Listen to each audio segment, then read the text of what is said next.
Namaskar and a heartfelt welcome to all our educators, students, language lovers, and lifelong learners joining us today.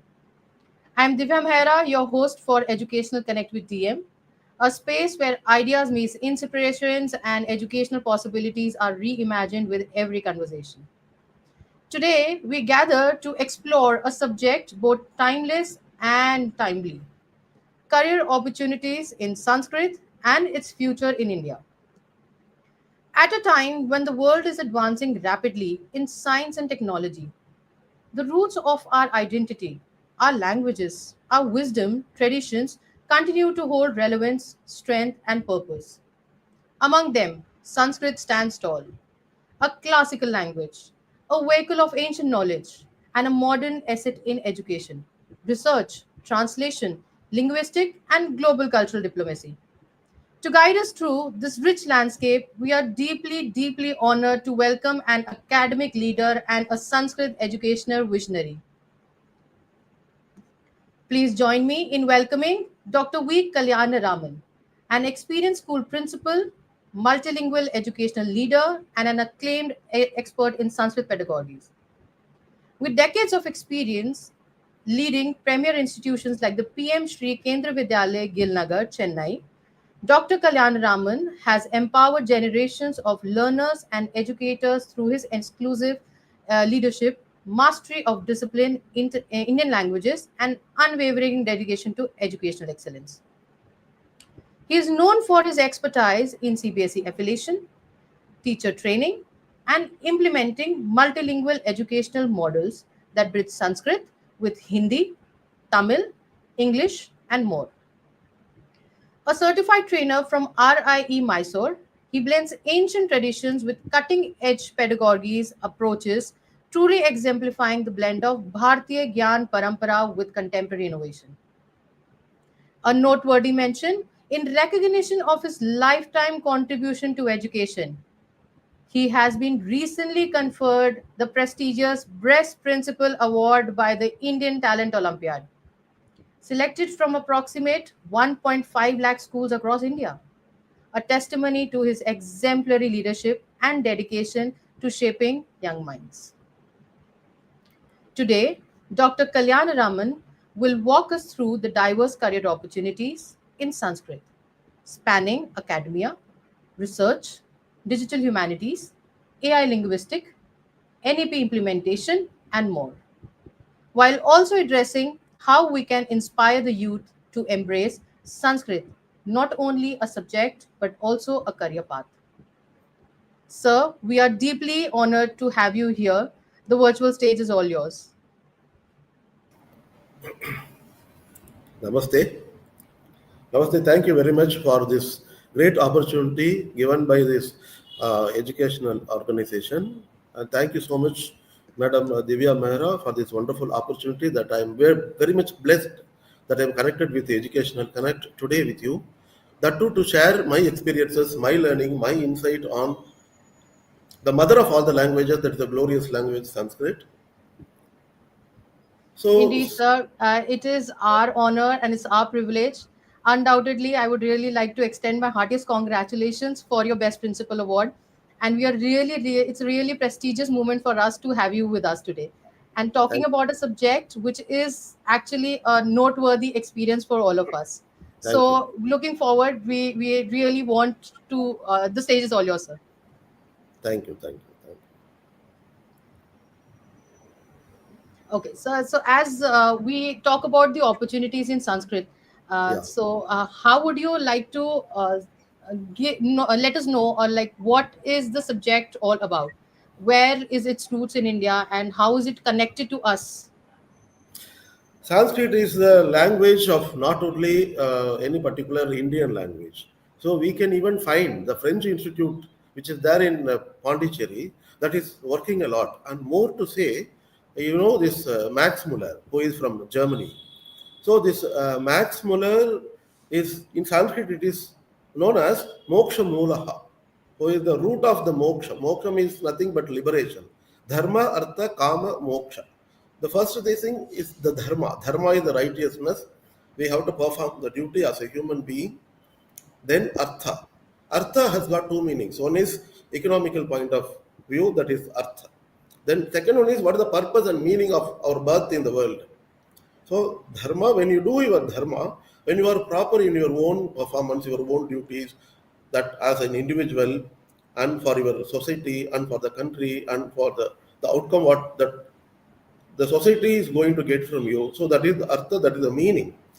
That comes from the dharma. When these two things are going on, then the kama is nothing but the desire.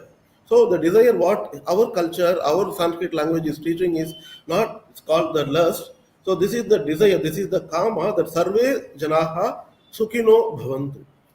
Ayam nijah paroveti ganana lagu chetasam udara charitanam to vasudhaiva kutumbakam. So that is the vasudha, means the entire globe is our own house.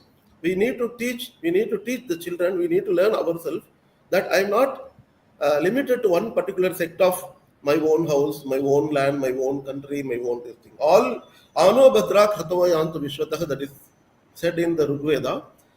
We need to learn whatever that is available from any corner of the world. Even that's a saying, Shukaha. Shukaha is a parrot. Even the Shukaha says something, we need to pick up. Balaha. Even the small child says something, there is something meaningful, we need to take it. So dharma, artha, kama. Kama is here, whatever the desire we have. So we will be able to fulfill it in a meaningful way, in a rightness. For example, if I am a thief or if I am doing something immoral, this thing, I will be able to attain this kind of sukham. That is, the kama can be fulfilled. But that is not taught as in Sanskrit language. So dharma, artha, kama.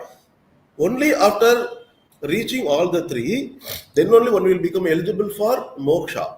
In Shankaracharya says, like you need to fulfill as a duty, as an individual, as a human being, whatever you, as a, like how it is said in the Bhagavad Gita. So you are only the nimitta karanam. You need to do your duty as a kshatriya. That's what we learn from the Gita. Like when we perform our duty, so that itself is, that will be taken care of. Other things will be automatically be moving in a right way. So dharma, artha, kama, then moksha. So this moksha is the liberation, that is the thing. Our birth is like how in Sanskrit we say that aham brahmasmi. Tat tvamasi. You are also the Brahma, I am also the Brahma. We do not look at the things like this is the computer, this is the chair, this is what the sun, this is like that. We do not see. We need to see everything is, whether it is movable or immovable, whether it has a life, whether it has no life. So everything is created by the Almighty, which is the superpower. So that superpower is there within ourselves when we properly channelize our own mind. Manaha, chittam, buddhihi, ahankaraha, all the things which are there in our own self. So when we channelize our own self, so that will be the right thing. Even in the counseling psychology, it is said, Sri Krishna is the very first counselor. Sangat sanjayate kamaha, kamat krodho bijayate, krodhat bhavati sammohaha, sammohat smriti vibhramaha. Smriti bhramshat buddhinasha, buddhinashat pranashati. So this buddhi you take, even we can see the crow using the buddhi, it is putting the pebbles, making the water come up. That is the story we can find, even this, like Panchatantra, Hitopadesha we find. So there the importance or the glory or the significance of Sanskrit is teaching us that everywhere we can find the divinity. The divinity, if you are able to see everywhere, including your own self, definitely the sukham will be there in our own mind. So that sukham will make our own life very happy. When I am happy, I will be able to spread the happiness. I will be able to spread those positive energy wherever I am prevailing. So there, the creating the positive energy will make us work in a more meaningful way. So this is the understanding and the importance of learning Sanskrit. So nowadays it's very easy. Those days it was very difficult because of the advancement of technology. Learning Sanskrit has become very easy. Now people are showing more interest to learn Sanskrit, though they wanted to. So they have shown a lot of interest. They joined a lot of online courses. So they try to read something on their own. So right, not only this, it is restricted to this puja part or some samskara and all. So that is made understood that how this technology is there in Sanskrit, how the science is there. Like you look at that any Gopram, even if it's Trichy Srirangam or Meenakshi Amman temple, so the ancient buildings when you see, so what was that university where people completed the MS in engineering or civil engineering like that? So nothing was there. Without having the proper formal education, they had such an education that make their work everlasting. If we see the monuments, everlasting, which will be there for more centuries and centuries in future. So that is the construction, which is the outcome of somebody's learning. So it is born in our country where there was Sanskrit was only one language through which they have learnt it. For there was no any protected or preserved or a Google or something was not there. Like Shruti Parampara, they keep on learning, listen, and keeping there in the mind, and then utilizing it. So that is how that Shruti Parampara is the importance of Sanskrit. And moreover, you know very well, people ask lot of questions. So how this Sanskrit is very much connected with computer. So computer has like no, for example, you take Excel. So Excel is nothing but you put a formula. So under that you will be able to derive lakhs and lakhs of these things. Same thing will come. For example, if you just put 1012, if you drag it, it will keep on going like that. If you put a formula and then make other thing, same thing will be applicable for everything. Similarly, Sanskrit grammar is also such. You take this Shabda Rupa or Dhatu Rupa, you take. So that will be the very, very essence, very, very basic understanding. Whoever is able to understand the basic Shabda Rupa, Dhatu Rupa in Sanskrit, definitely he will accept why and how Sanskrit is more apt language for the computers. So with this, I feel that I could give the reply of the question that is asked. Indeed, sir. It's so beautiful to hear from you. Especially, it sounded so melodious when we were actually hearing the mantras and the shlokas from your Oh, side. Also noteworthy to mention, sir has is a radio jockey, so I think the effect has been quite evident here. So, as you mentioned about divinity, you meant about sukha, that is a sukh that we have been having, and the idea of keep learning. yeah. So, as Sanskrit teaches us the idea of keep learning, and that is the motive we have started this session today to talk about beyond what is being seen as a subject. Sanskrit has always been seen with reference to religious purposes or for spiritual essence. But beyond that, we look at it as a path to career, and that is why the session is quite important. So, as per you, what are the career opportunities that the students can look forward to taking this subject ahead? Okay. Coming to the career opportunity, I wish to just explain it a bit later. So before that, coming to the learning. So one somebody starts learning, then he should have a good mastery over the particular subject. That will help him to enter into any type of career or profession. Like you start the learning of the basic things in Sanskrit, how we learn a language at home. First, we start listening to a language, Sravanam. Then it will go to the Mananam. Then we keep on recollecting whatever we listen to that. Then we just try speaking into the language, whatever the broken words or the broken vocabulary we have, without uh, bothering much about this grammatical aspects or something. We just start speaking it. Then we start learning to write. Then we start put our own ideas, and then we become a good writer or something. Like for example, whoever wants to learn Sanskrit in the beginning, he need to learn how to listen. So keep on articulating the uchcharanam. No, so that is a very basic thing. Like you can go like there are many organizations which have created a lot of lagu lagu geetam, small. For example, this Chataka Chataka Re Chataka Twing Twing Pujasi Tvam Vihaga Chataka Chataka Re Chataka Twing Twing Pujati Tvam Vihaga Nide nivasati sukhena dayase kadasi phalani madhurani. Nide nivasati sukhena dayase खादसि फलानि मधुराणि विकसति विमले विपुले. The song goes like this. So this is like how a child starts learning rhymes in English. Whenever the child goes to a school, never starts learning the alphabet. He starts learning only small rhymes. So the listening to the rhymes will make him to recollect a lot of words in the mind. He starts learning the articulation. He starts enjoying the language, and then he will go to the next step of learning the proper, like a two-letter word, three-letter words, like that. So the beginning stage, we should not bother about too much of perfection. So it will come at the later stage. So coming to Sanskrit, one has to keep in mind that what is the purpose of learning? Purpose of learning Sanskrit is something beyond making money. For example, if I go for any engineering, after 5 years of learning, I will be earning this much. But whereas learning Sanskrit is something that it has got a very funny thing that I would like to share with you. In a school, uh, there are children, 40 children there in front of the teacher. Teacher is asking, what do you want to be? Every child starts saying, I want to be a doctor, I want to be a collector, I want to be an engineer or something. One child said, I want to be happy. So what is this happy here? Happy is like even if you start, even if you complete your degree, then what will be?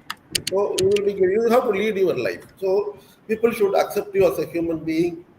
Then whatever the position you obtain, so that will add beauty to your life. No, similarly here, learning Sanskrit is making money will be the secondary thing. But Sanskrit has a potential. Once you start learning, money is not at all a problem. There are lot of vacancies lying without having candidates. Sanskrit candidate graduates are not available. There are many schools I know very well. Teachers are not available. So this is the condition, like Veda Mata. So Vedam is Moolam Jagat.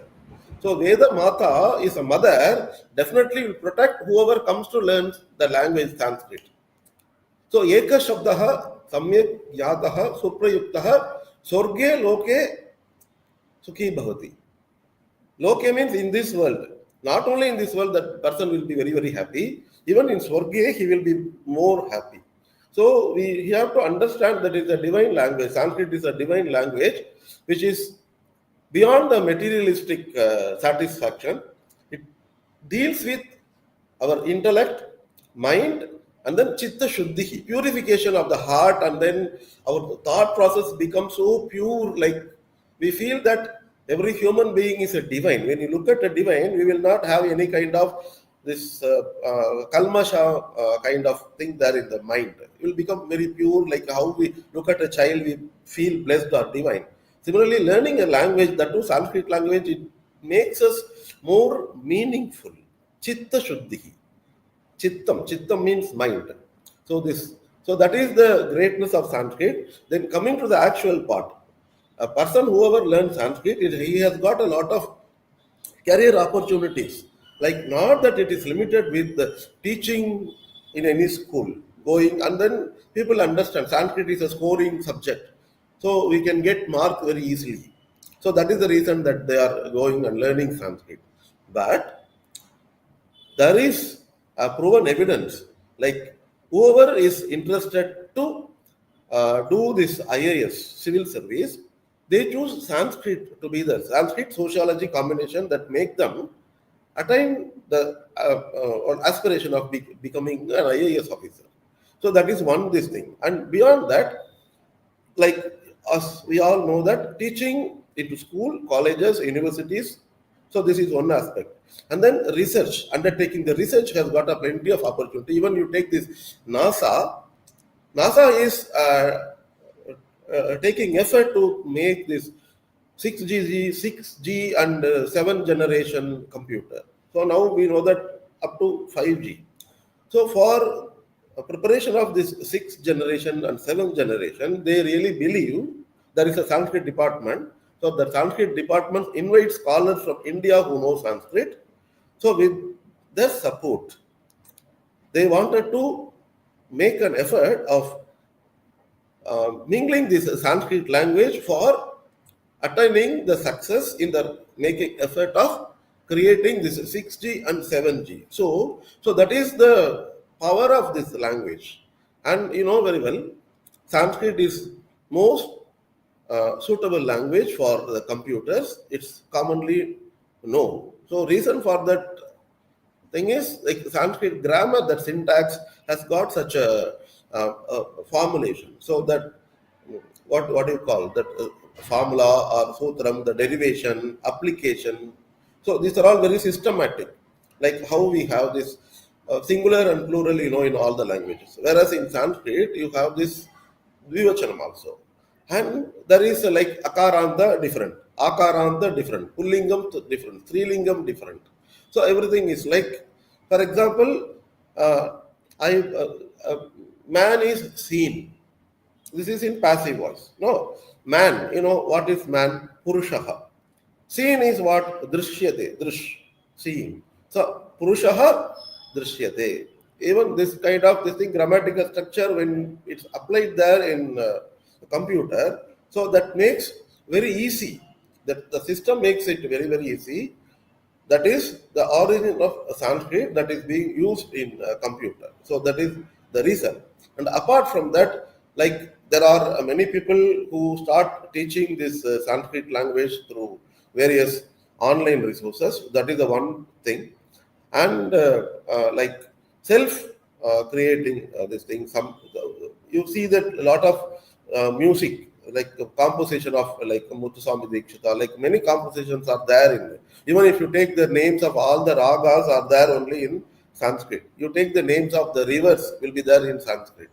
So it has got Sanskrit has got a career opportunity a lot in research that our country is yet to achieve a lot. So we have come to a great height.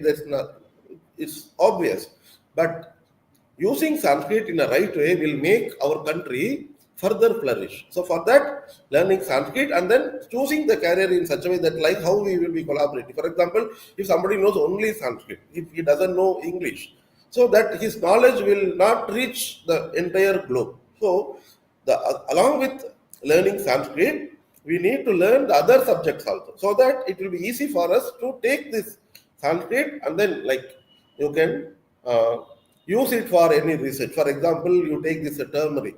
Turmeric has got so many medicine qualities.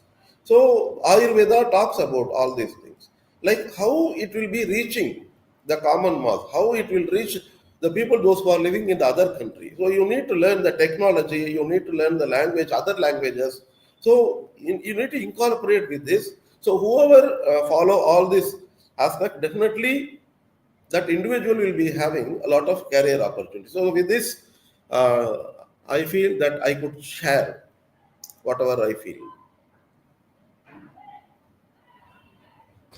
Sir, it's really, really beautiful, I must say, and we have a lot of appreciations been pouring in. I just wanted to show a few of them. So we have comment that they love the song, Thank you. beautiful, soulful voice, I must say, Thank and you. I think it has touched the hearts of everyone in this room today. So it's beautifully quoted here, sir, that as you mentioned about exploring how computers are even being associated with the language that is Sanskrit. So the career opportunities that the students have today, and the lack of availability of the ideas that how they should be taking up these career options. How do you suggest for the students that these kind of an opportunities is going to be beneficial for them? How, as a principal, you can associate it with the NAP 2020? Because we have been incorporating Sanskrit as a language in our schools. So, how is it its incorporation in NAP 2020 helping us to enhance our education system or bringing up a new change in the textbooks today?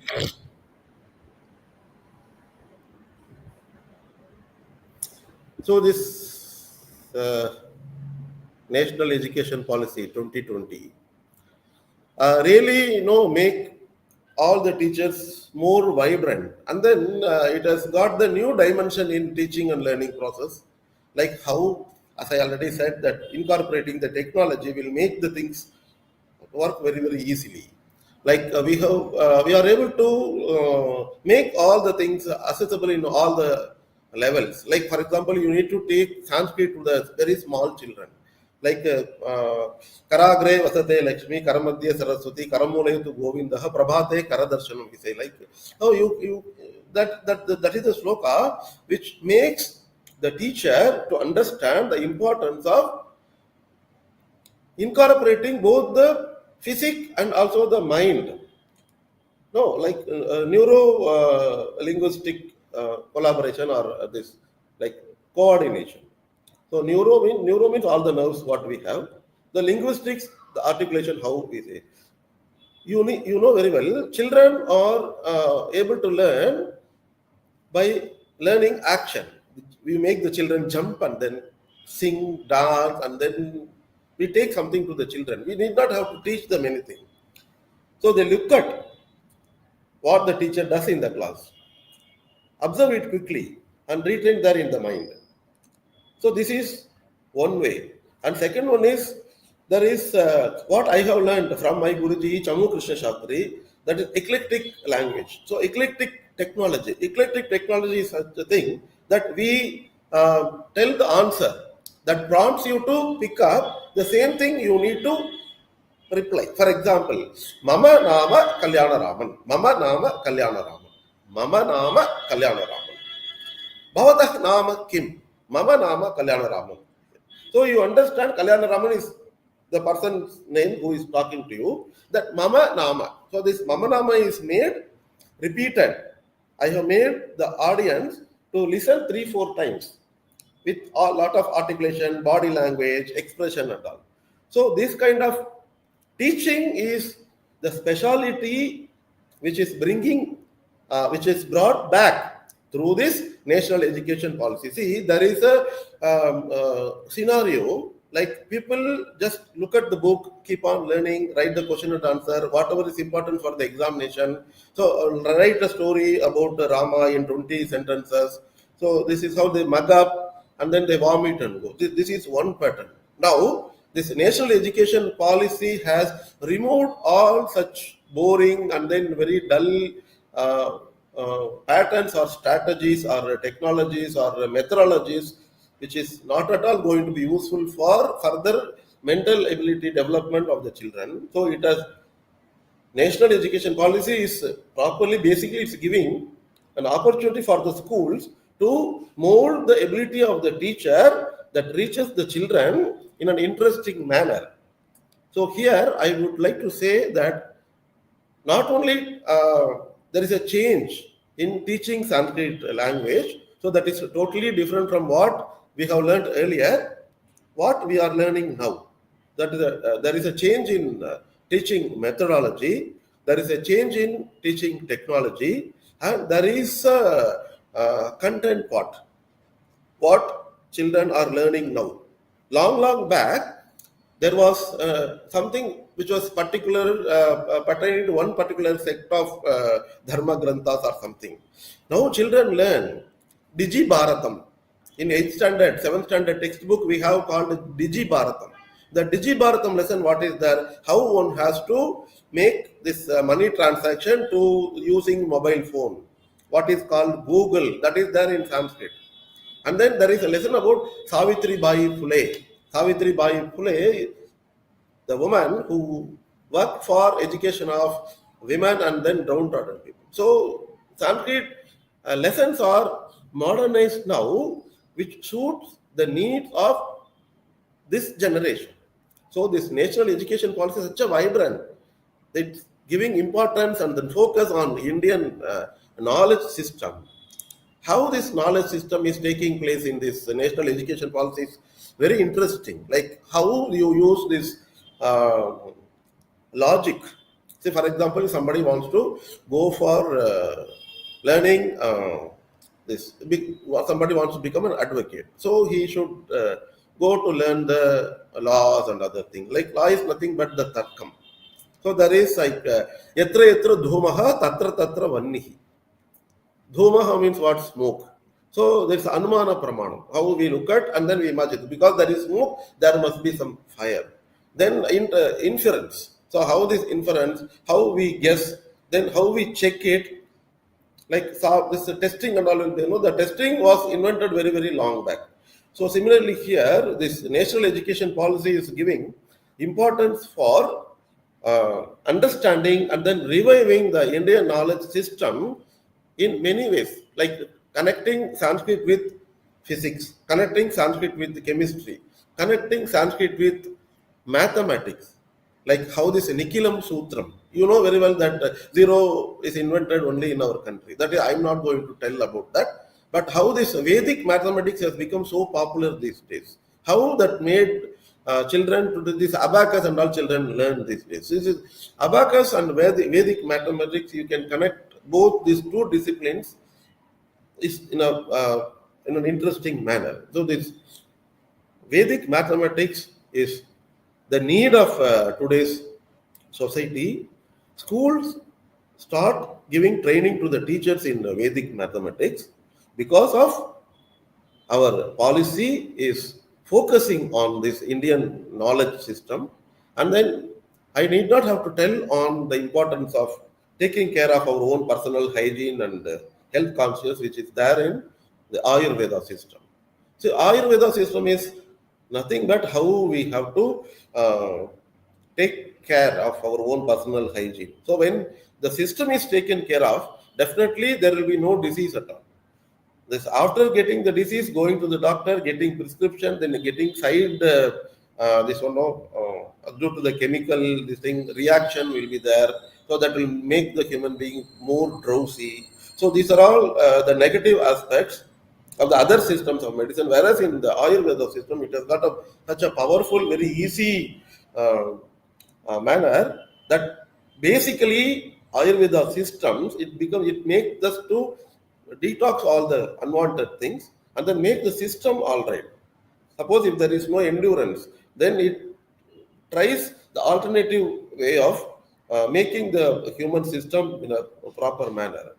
So this Indian knowledge, when we look at right from this Ayurveda even to the astronomy, this thing everywhere, even be it computer or be it any kind of technology or science. So everywhere, this Indian knowledge system is coming back to the world. So for this Indian knowledge system, Sanskrit is the mother, it is the mother of all the science, mother of all the languages. So NEP 2020 is playing a wonderful role in strengthening the Indian knowledge system. And then multilingualism. So how this for example, you take, even I just said this, Moksha Mulaha, Maths Mula. Like you take our own Indian languages. For example, if your name is Diviya, Diviyate iti Diviya. So my name is Raman. Ramayati iti Raman. Ramayati means what? He entertains others. He makes other people very happy. So what is the meaning of Kalyanam? Kalyana means welfare. Vivaha means marriage. Many people start asking me, your name is Kalyan Rama, every day you do Kalyanam or something. So Kalyana means something which makes people to rejoice. So that is how this word has come. But actually Kalyane Ramate iti Kalyana Rama. You take whether you take Surana Mishaha Sureshaha, Ganana Mishaha Ganeshaha. So taking all the names and whatever the thing, even as soon as we open our eyes, we look at the Surya, we say Namaste. So this Namaste is universal. Even if the other person doesn't know the meaning of Namaste, when we just fold our this thing and say Namaste, he will understand what is this Namaste. It's like Annam, Jalam, Akasha, Bhumi. There are many words which a person need not have to regret that he has not learned Sanskrit. You take any auto driver, say something in Sanskrit, he will understand. He need not have to go for the formal learning to have Sanskrit. But Sanskrit can be learned by anybody. This Dashadina Samskrita Sambhashan Shibiram, it is making wonders. 20 hours one can learn Sanskrit. Only by understanding the body language, expression, then that how the tone is used by the teacher. So this is the wonderful way given by my Guruji Chamu Krishna Shastri. He is the pioneer of spoken Sanskrit. It is taken all over the world. All over the world, this has become so successful. Millions and millions of people have started learning Sanskrit through this Dasharadha Samskrita Sambhashana Shibiram. It's so powerful. If at all I am sitting in front of you for having the virtue of studying Sanskrit, it's only because of the 20 hours of learning Sanskrit that has motivated me to go further. I could not stop by finishing Sanskrit up to 12th standard. That motivated me to go for graduation. Then I did post graduation. Then I did my research. I could do PhD because of learning Sanskrit just by spending 20 hours only. In the entire human life, don't we have 20 hours? Even if you are not able to learn, spend 20 hours at a stretch, you spend whatever the time you have. Identify the people. They will be there for you to help. There are many organizations, voluntary organizations are there. So national education policy has a connectivity with all the organization. There are provision for them to invite them and train the teachers and bringing Sanskrit into the mainstream by integrating and collaboration with the gates wherever Sanskrit is open. Moreover, Sanskrit is known for a subject which is very, very cost effective. If somebody has to go for doing some degree, people will be worrying about how much I have to spend, how much I have to spend, lakhs and lakhs and lakhs. Whereas you go for Sanskrit, definitely there are universities welcoming you. Welcoming you. There are many opportunities that one can get scholarship, government scholarship available. So learning Sanskrit is not only very easy, but also very useful by making the people look at you with a great regards. So that is the speciality. So with this, I feel that I have shared about this NEP 2020 and Sanskrit enhanced role. Hope I'm right. Sir, it's really insightful and empowering, I must say. And how well versed you are with the subject, it is actually been pouring out quite beautifully. Because we can see a lot of content that you have connected in each of your conversations and each of the knowledge that you're sharing. It's so diverse and it is so important for us to know something like a basic thing like namaste or a namaskar that we do Yes. in a day-to-day life. So this basically incorporation in our subjects is the next level education that we have been actually looking for, to not forget the basics, to not forget the tradition, to not forget our customs and the language that we are actually born with. So looking ahead, as you mentioned NEP for the change in the content, how is it related, right? So you mentioned about the role of teachers, and beautifully you mentioned about digital bharatam, that is digi bharatam, which basically highlights the digital Bharat and the correlation with Sanskrit. Also, as you were mentioning about the focus on the Indian language system, how integration of Sanskrit with the other languages and subjects can make it more diverse and help us to connect with the rest of the subjects very easily. So, talking about this diversity that NEP is offering us, be it multilingual, be it the interdisciplinary that we have been having, do you think that it finds up a possibility of having a long term career, or we can look forward? Sanskrit becomes a reason for us to be taking up tomorrow some good positions in terms of the governmental bodies or taking up jobs in the long term.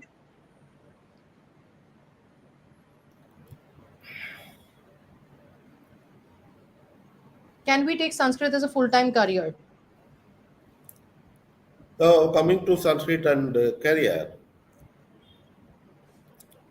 So this is competitive world. Very well, we know very well. But by doing what that one will be able to become successful in one's career is the most important question that comes in everybody's mind.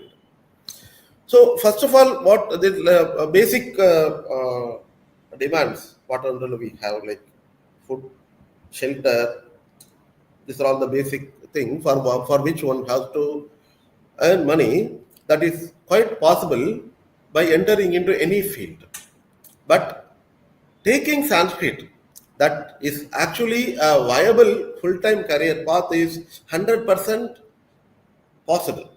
Like that too, after this advent of this national curriculum framework, or due to this national education policy And then people are very much aware of importance of learning many languages. People are very much keen in enhancing to know the things very deeply rather than just knowing it in a broader sense. For example, if somebody is performing something there at home, like one puja or something is going on, we recite the mantra. Our automatically the mind thinks about how, what is the relevance of telling this. For example, you just say apo punatu. Apaha means what? Water. Punatu means be let it be the purifying factor. Like whatever Sanskrit is teaching, we need to keep understand one thing. It is not teaching for one individual in a selfish manner. If I say something, it's not only useful for me, it must be useful and it is found useful for the others also. Like that is the actual meaning of Sanskrit being a viable this thing. Career is what? What is the career? Is it the career that is only for me, that I only have to earn money, then I only have to eat, I only have to enjoy all these things? Like for example, take this environment. Is there no career connected with the environment? How many people, how many NGOs, how many government organizations, how many private organizations are taking care on the environment? How many issues are there that need to be addressed? But coming to Sanskrit, छायाम अन्यस्य कुर्वन्ति तिष्ठन्ति स्वयं आतपे फलान्यपि परार्थाय वृक्षाः सत्पुरुषाः इव. See, our career is not only for making money for our own self. Vrikshaha means what? Trees. Trees are like Satpurushaha, like Sajjan, good people. How? They give fruits to the others without feeling that they are doing something great tyagam. They don't mind the standing there, be the hot sun, like the tapasya, no? How people used to do tapasya in olden days. Be the sun, be the moon, or be rain, or shower, or whatever it is. Chayam anyasya kuruvanti tishtanti swayam atave palanyapi pararthaya, not swarthaya. Palanyapi pararthaya vrikshaha tatpurushaha. Vriksho rakshati rakshitaha, dharmo rakshati rakshitaha. Always we have to keep one thing in the mind. For example, if I am making money by teaching Sanskrit, by conducting any online course, that fees, whatever I am getting from them, it will be that only the momentary this thing. How generation after generation, the knowledge is going to somebody else, to the next generation. So that is making our language very rich, our making our all the glories, be in science or be in any industry or whatever it is. So this, like PD say PD, like aage, when by generation after generation, all our riches, whatever we have in our Bharata Desh, so it is there. For example, even this coming to this learning Sanskrit, learning in terms of career. And for example, you need not have to much worry, but you should have this presence of mind. All of us know this Vande Bharatam. Is there anybody looking at the dictionary? Vande Mataram, they say. So Vande Mataram, Namah Shivaya, they say. For looking at the Sanskrit word, anybody going and learning this thing. But one has to understand that definitely whoever is learning Sanskrit, he can enter into multiple fields. One can become an engineer, one can become a doctor, one can become a lawyer, one can become an IAS officer, one can get into army. Army, there is religious officer post. One can get into army. One can enter into the teaching field. One can become like vice chancellor of any university. One can become the great administrator. So there are like whatever the career opportunities that you are finding through any other disciplines, Sanskrit is also doing the same thing. Because Sanskrit degrees are offered by our own universities. Like you take any university. Universities are giving post-graduation degree in so many subjects. For example, MA English, PhD in English, What they do after PhD in English, somebody may even become an agriculture officer or something other post they may go. They may even may be working in the bank also. So Sanskrit has also got the thing, but learning Sanskrit is advantage because whoever learns Sanskrit, he will be definitely knowing other than Sanskrit so many things. So that is the greatness. That is how Sanskrit is a viable full-time career path in the society. At the global academia, when we think, definitely wherever you go, definitely people really need the service of the person who knows Sanskrit. I have already told about there are a lot of research organization. I told about this NASA where they want a lot of Sanskrit graduates, those who are able to work using the technology. There are medicine field, Ayurveda. We have a wonderful opportunity, and we have this organization like Indian Council of Cultural Research, ICCR is an organization, and there are institute like the French Institute, the Goethe Institute, German for learning German language. There is a Goethe Institute that is teaching German language.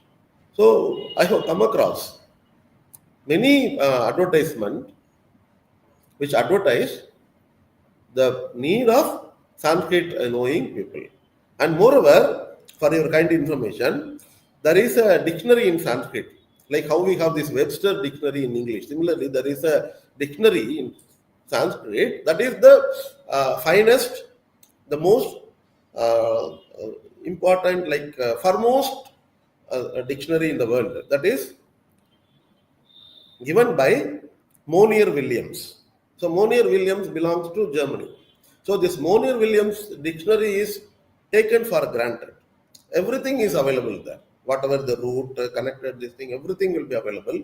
Such a wonderful dictionary which is there, which is given by another person, a person who doesn't belong to our own country. So this, when we try, definitely we will be able to. When somebody could do from some other country, why not we Indians? So we only one thing now we underestimate. So if I start going and learning Sanskrit, my time will be getting wasted. I don't find it. If I close my eyes, I won't see anything. If I open my eyes, then only I will be able to see anything. That is a great interesting thing. Like somebody came, like there is one Yachakaha. He came to the god and then asking, I want to see which is far beyond so many mountains, so many oceans. See, you look at the thinking power. I want to see whatever possible, whatever is known to the other, same thing I want to see. This type of thinking is different. But a person who studies Sanskrit, his thinking pattern will be more advanced. Shailana Parangata. And moreover, in this Yaksha Prashnaka, there is a wonderful question. Who is greater than mother? No, sorry. Who is greater than this Mata Gurutara Bhumehe Pita Uchatarascha Kat? Gurutara means great. Who is greater than the earth is the answer for that mother. Who is higher than the sky? Father is higher than the sky. See how this education, this information, for example, sky is there, we are able to see, this is the information. But how this information is different, how our transformation of the knowledge by understanding the importance of language and then thinking is generated in such a way that we need to connect the values with the subject. So this is very, very important. Here in Sanskrit, this is not only the information is like 2 plus 2, 4 is not the information. How there is a value in that, how the values are added to the subject. So when the values are added in a default manner in a language, definitely there will be a good impact for that. Definitely there will be a very, very good impact. So there is no question of worrying about the employment. Definitely there at the global level, you have a lot of opportunities to Get the job whatever you like. Yad bhavaha tad bhavati. That's what said. Whatever now, like in psychology or in counseling, or if you go to any uh, psychologist, he says, whatever you keep on thinking, definitely that will happen. So that is what it is said in Sanskrit. Yad bhavo tad bhavati. Whatever you feel, definitely that will happen. And moreover, it's such a vibrant language. So the vibration, what we feel by the ucharana samarthyam of the Sanskrit, that articulation, or how we get that energy, that will make us really feel very blessed. Definitely, when there is a blessings of the Almighty, we need not have to worry about anything. Even if somebody is not getting any job, you call him as a freelancer. As a freelancer, he will be able to make a lot of money. For example, you know very well, all of you know very well. You look at a person after completing graduation, going to the job, getting monthly income on this thing. You look at the Sanskrit scholar who does this Veda part. Veda part, he go for any griha pravesham or go for any performing the ceremony of marriage. You calculate the monthly income of this person and that person. Who will be getting more money? You only tell. How there is no. Moreover, today is like we are not constrained to one particular caste, creed, or religion. Sanskrit is a language. It is common for everybody, not only for Hindu, not only for India, not only for male. Female should not read Veda. All these things are gone. Even nobody said in those days also. So Sanskrit has got all this uh, power, which is inborn, inbuilt with that. So Sanskrit is definitely a viable lifelong career path, not only full-time career path. After retirement, one will not get job. But Sanskrit, no retirement. Whoever studies Sanskrit, he will be always energetic. So with that, I feel so happy that I can share my experience out of Sir, my it's own. incredible. It's actually incredible. I think after this session today, we are not going to be seeing it as a subject anymore. It is going to be truly a transformative vision that we are going to carry. How nicely you have actually taken up all the elements are put together, beautifully portraying that actually it can be a lifelong subject that we have been taking in a full time profession, and a lot of appreciations are pouring in from people, and a lot of support they have been actually raising up to the context that you were actually sharing here, and it's quite nice to see.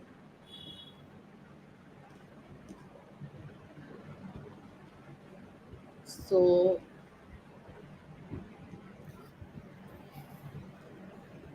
just wanted to share a few of them. There are many more. I would like to keep sharing all these, sir. Right. So moving ahead, sir, as you mentioned about excellence and empowering as a subject, when we can take it as a full-time profession as for our career. Do you think that Sanskrit is an important subject for graduates? And like as you mentioned about army personals, or basically you mentioned about excelling in subjects like for computer sciences, where Sanskrit plays a key important role. So, sir, how is it important for the graduates in education, research, and translation fields? Can you a little bit throw a light on the same? Yes. So roles Sanskrit graduates can play in education, research, and translation fields like there are many texts which require lot of translation. But the Sanskrit is such a language that it's not very easily translatable. It's very, very difficult because the syntax what Sanskrit has got and the system what the other languages, it's totally different. For example, I'm asking Tava Nama Kim, very three words only. Tava Nama Kim. What's your name?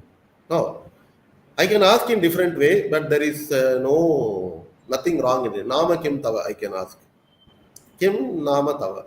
Tava Nama Kim. You can put that is Anvaya is different, but it doesn't get anything wrong with the meaning.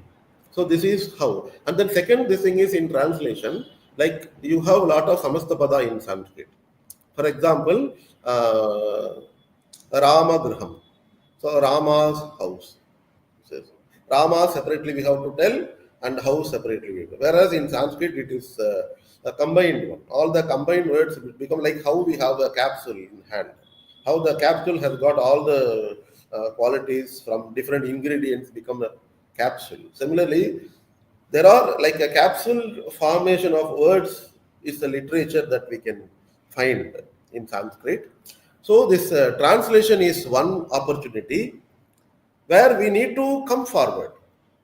I have seen a lot of Sanskrit graduates just looking at the job and then they feel get satisfied by getting into any job which gives them 30,000 salary, 40,000 salary, something, or we feel they get the government job, so that will give them a pension throughout the life. So this is how the thinking pattern is found with the upcoming people. First of all, coming forward to study Sanskrit is when we compare with others, like we need to motivate people, then we have to grab them towards Sanskrit is the real scenario that we can find now. Unless and otherwise, the people who really understand the importance of all this importance and then the significance of the vital Sanskrit part. They only really go for even the many I have seen going to IIT Mumbai. There is a department in IIT Mumbai which is working on computational Sanskrit, language processing that is being taught. So people, even I could see that personally, so that I'm able to share it. Like if you take any other organizations which are available there in abroad, so which is giving you good scholarship, like how you go and do MS or something, and you get a scholarship. Simultaneously, you are able to work as a part-time something, and you are able to get lot of exposure. Similarly, Sanskrit also has got the same kind of opportunities what the other disciplines have. Maybe there is a difference in number, like the need, the demand, where the upcoming subject that may vary. Now you look at taking computer itself. People who have studied computer before 10 years, they are considered outdated now. So they need to update. Whereas Sanskrit is something, whatever you have learned earlier, that crux is enough. That basic is the only one that is enough. Only with that, you will be able to multiply the knowledge.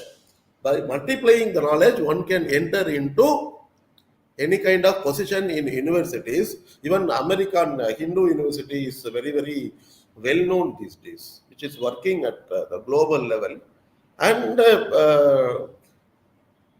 people who really actually studied Sanskrit will never make any partiality or differentiation between India is my country, going abroad is something so precious for me. It's not like that. He will be Sukhi. Wherever you go, he will find the same swasa, same prana, same annam, same aharam, same bhojanam, same feeling.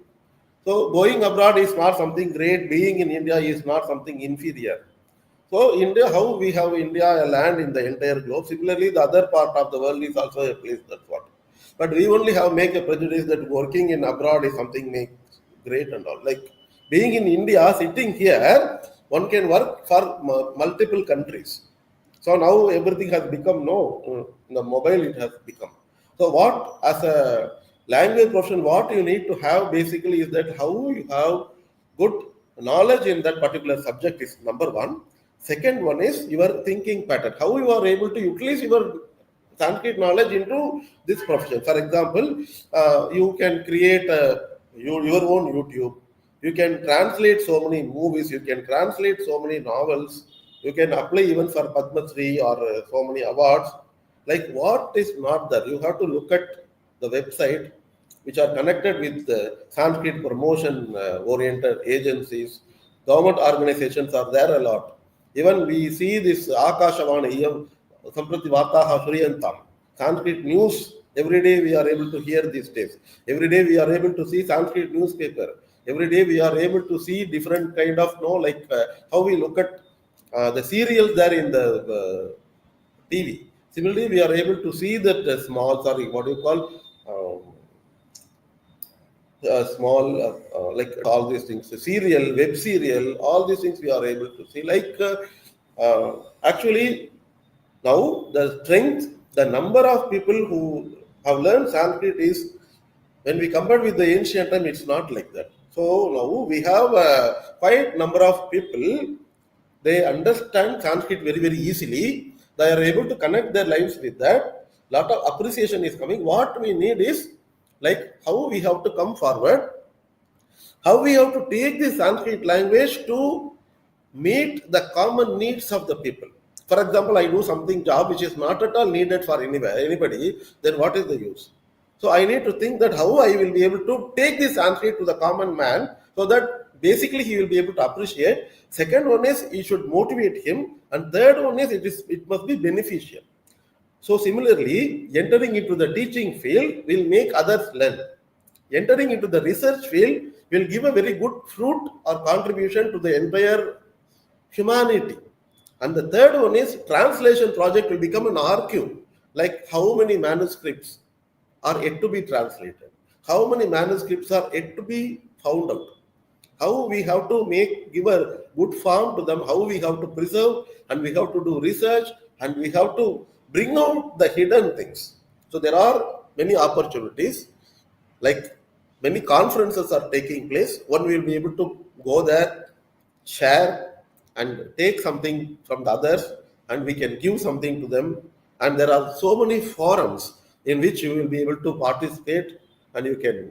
And moreover, beyond all these things, what I actually personally believe is like Nasti Tyaga Samam Sukham. So, for example, you take any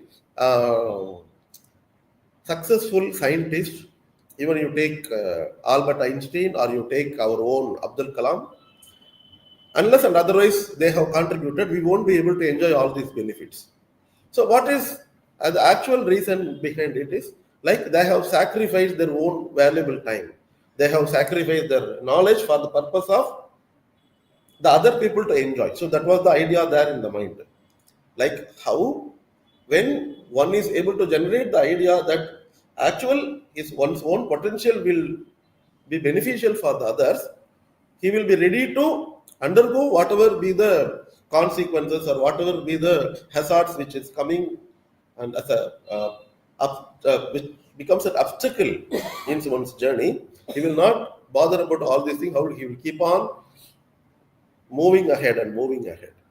Purato chala, like he will be keep on moving, and ultimately what will happen? Understanding of Sanskrit language and incorporating with the Sanskrit language with all the divergent areas, incorporating them into different disciplines, and then working on it with sharing and caring, definitely through government agencies, to international agencies, through out of our own, like how we take initiative and then do, one will be able to definitely expand the career opportunities and also the learning opportunities, and definitely this contribution will make our country more vibrant, more powerful.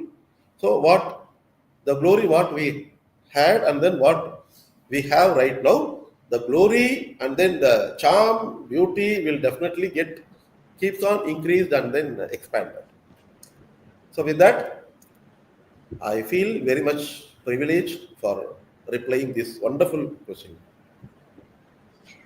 So thank you so much. I wanted to mention here that our audience is quite uh, appreciative of your thoughts, and they are sending you congratulations. And so it's really nice that the session is really going very transformative and insightful for the audience, of course. So a lot of comments been pouring in. So as we move forward, you were mentioning here about translation of the manuscripts and talking about movies, or specifically you're talking about the research and the education part that we've been having. What would you like to mention for the scholars and the teachers that we have been having for the subject that is there? So are there possibilities for the international opportunities for the Sanskrit scholars and teachers? So your guidance on this one, sir. Yeah. Uh, like we know very well, Sahana Vavatu, Sahano Bhunaktu, Saha Viryam Karavavahe, Tejasvina Vadhitamastu, Mavid Vishavahe Om Shanti Shanti Shanti. So here, though the teacher is considered as a guru, a teacher should ever be a continuous learner. Adi Shankaracharya, he says, a guru is actual guru is the one Shishya Hitaya Udyata Satatam. Satatam, Sarvada, always, Udyataha. The person who is coming forward to take care of the welfare of his disciple, student.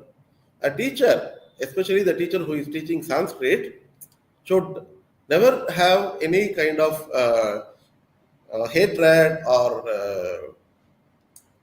ill feeling or negative energy there in the mind.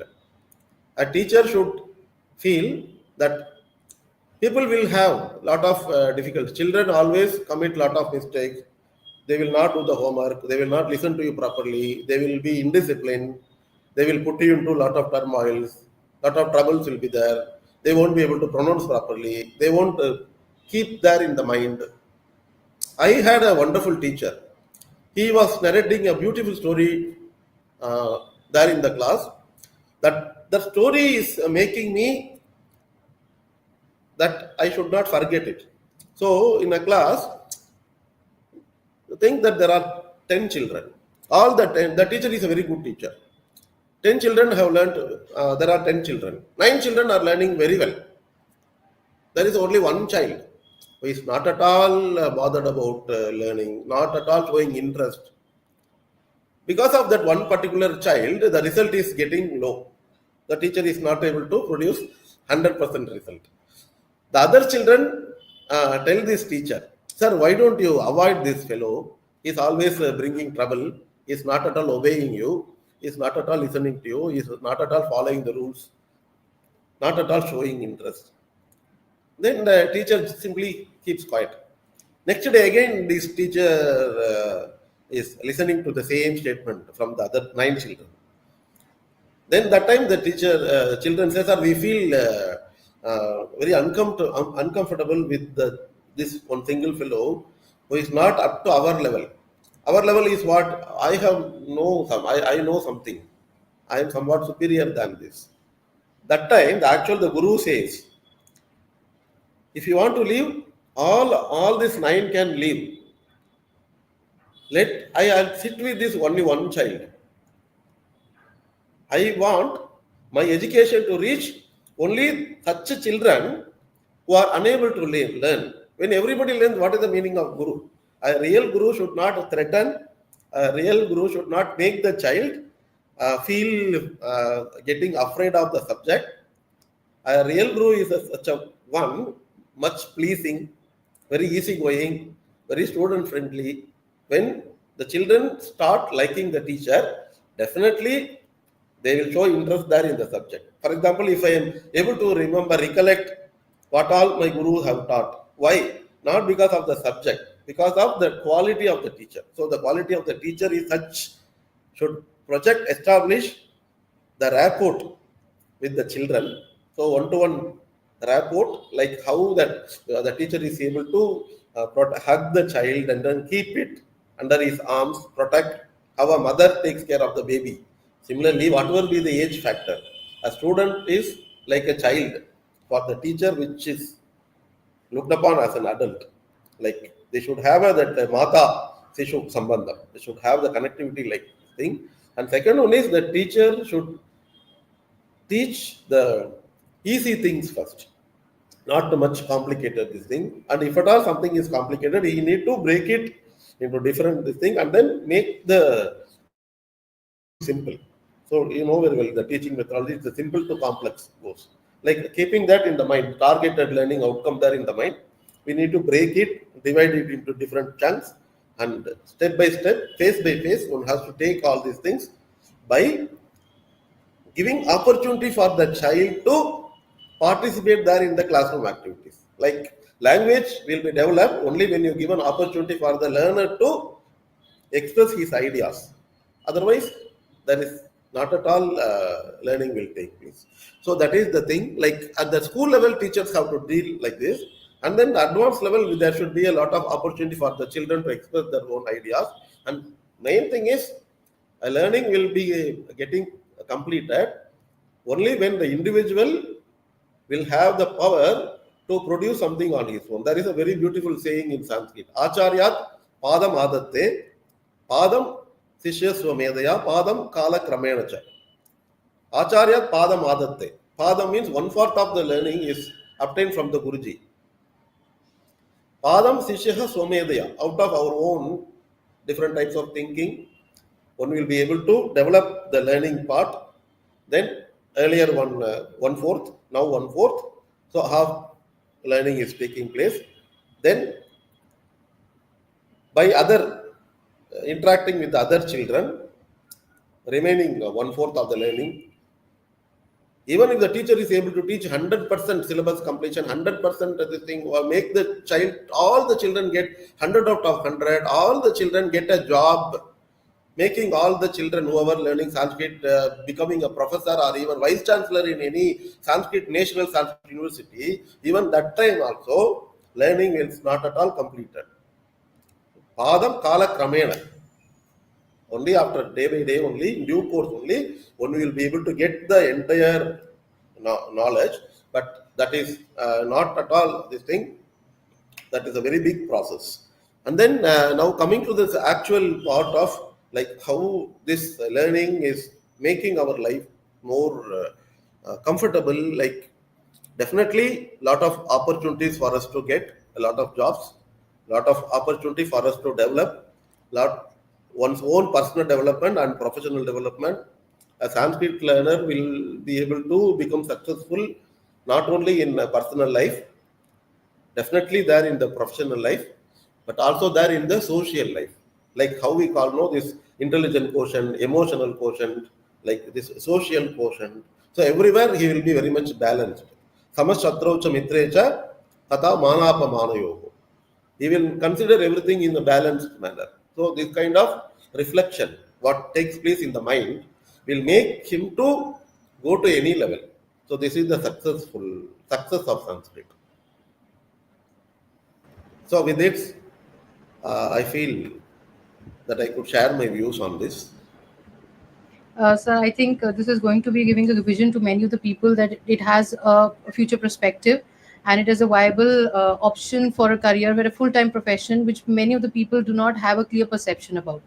So as you were mentioning about a lot of opportunities available at the national as well as the international level, how do you think incorporation of Sanskrit in today's time with the help of technology can help us advance better? Because as you said previously that computers have a very key role, Sanskrit has been the language for computers. So what do you think the incorporation of technology is going to bring a change in this field? Yeah. So this technology and digital media is very, very, very important, not only for Sanskrit, even for our own personal life. But coming to Sanskrit, like artificial intelligence has given a lot of direction, a lot of initiatives are taken uh, by the people who know Sanskrit. Now, this through this e-learning platform, one can see this Sanskrit in a animated manner, like in a joyful, colorful uh, manner. Children, not only children, everybody will be able to enjoy. Even before 25 years, even before 25 years, I could see this Samskrita Bharat, like this. I was telling about my Guruji Chamu Krishna Shastri, this Andhra Mudrika, this CD form, those days we had.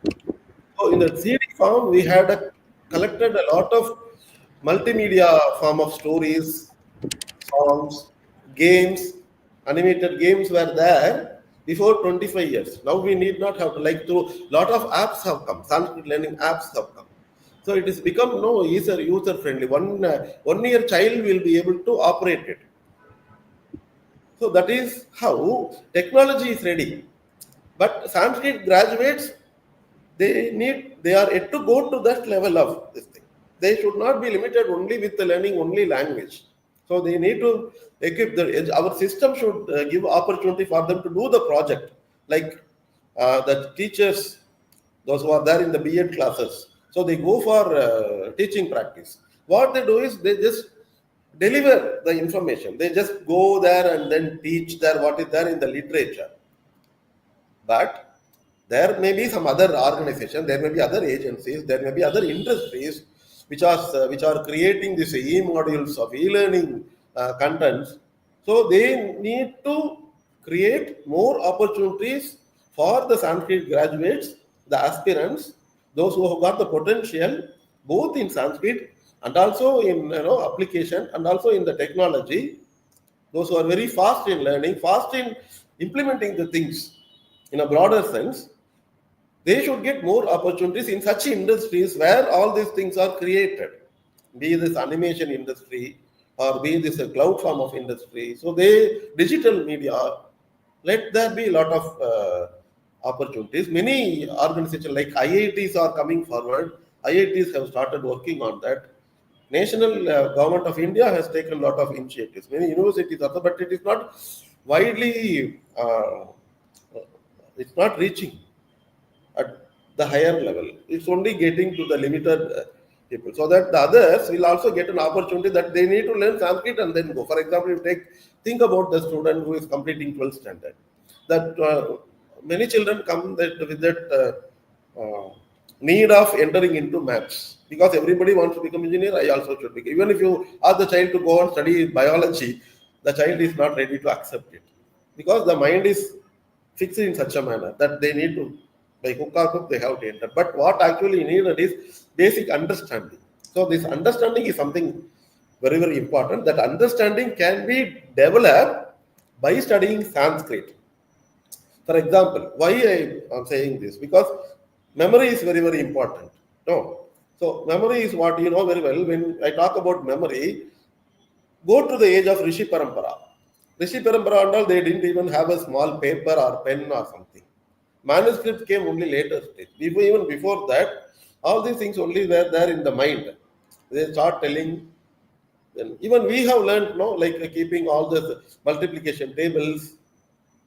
No, that memory is something very, very important. That memory can be articulated, that memory can be generated by learning Sanskrit, by speaking the language, and then by entering into that very deeply. Not for namesake studying Sanskrit, understanding one meaning, and then writing the examination, coming with the distinction, it's not sufficient. You need to actually, you have to go very deeply.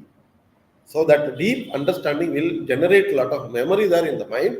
That memory will increase your mind power. That mind power will take care of how you think, how you act. So that process, this linguistic process, our thought process, is the initiative for any kind of advancement or technological development or whatever be the other various types of development. So that is the embracing technology which is connected with the Sanskrit. It needs proper identification. People are not aware of it. So we need to identify. Today, I'm so blessed that you have created a wonder of opportunity that I don't know how many others are watching it. Definitely, my idea is there for them. You study whatever it is. You be a biology graduate, or you might not even have touched a bit one iota of Sanskrit. But even if you just start learning Sanskrit within a short span of time, definitely you will be able to incorporate whatever you have learned and putting it into clubbing it into Sanskrit, and definitely you will be able to go further. So that will be the another dimension.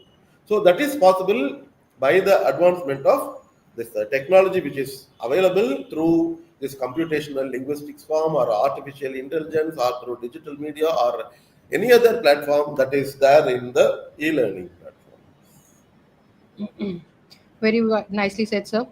As Sanskrit is known for scientific and logic, and we are talking about the edtech world where technology imputation can basically make it more viable for the people. I would really appreciate the point that the government has been taking a lot of initiatives to bring Sanskrit into the limelight and get the reputation and recognition again among the people. And that is why the session has also been in cooperation of the same. So today, as sir, you highlighted about the e-learning platforms and animations being taking over Sanskrit, and of course, the it has a very strong background of the subject, but that incorporation by a teacher is something that is going to be associated and is going to make the love for the subject more deepened. So I think these all things quite contribute to the digitalization learning process. But yes, of course, being supplemented by a teacher support and love is actually going to make it widely being accepted among the people. So as we further move ahead, so digital media has helped gain access to the subject and know much about Sanskrit as our Sanskriti. So furthermore, coming with the new technology, we have AIs being incorporated into the languages. AIs are helping us to transform, learn language better. There are a number of applications for the children today, which helps us to learn much better. Even the teachers teaching in the classroom has become more joyful, more environment friendly, just with the availability of this. So, would you like to elaborate much on how the AI incorporation has been making things much better for the teachers and students to learn the subject?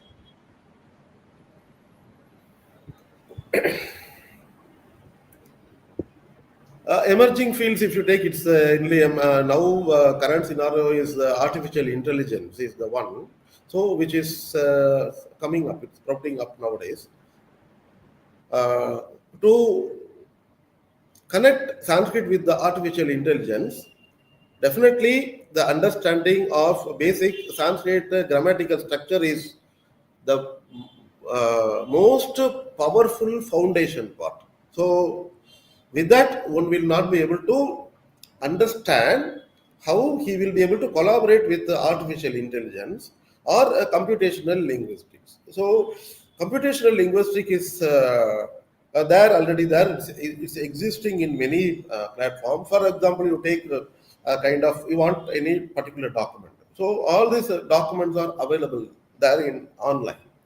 So how this is possible? It's possible because of the technological advancement which is taking place through the advancement of computer technology.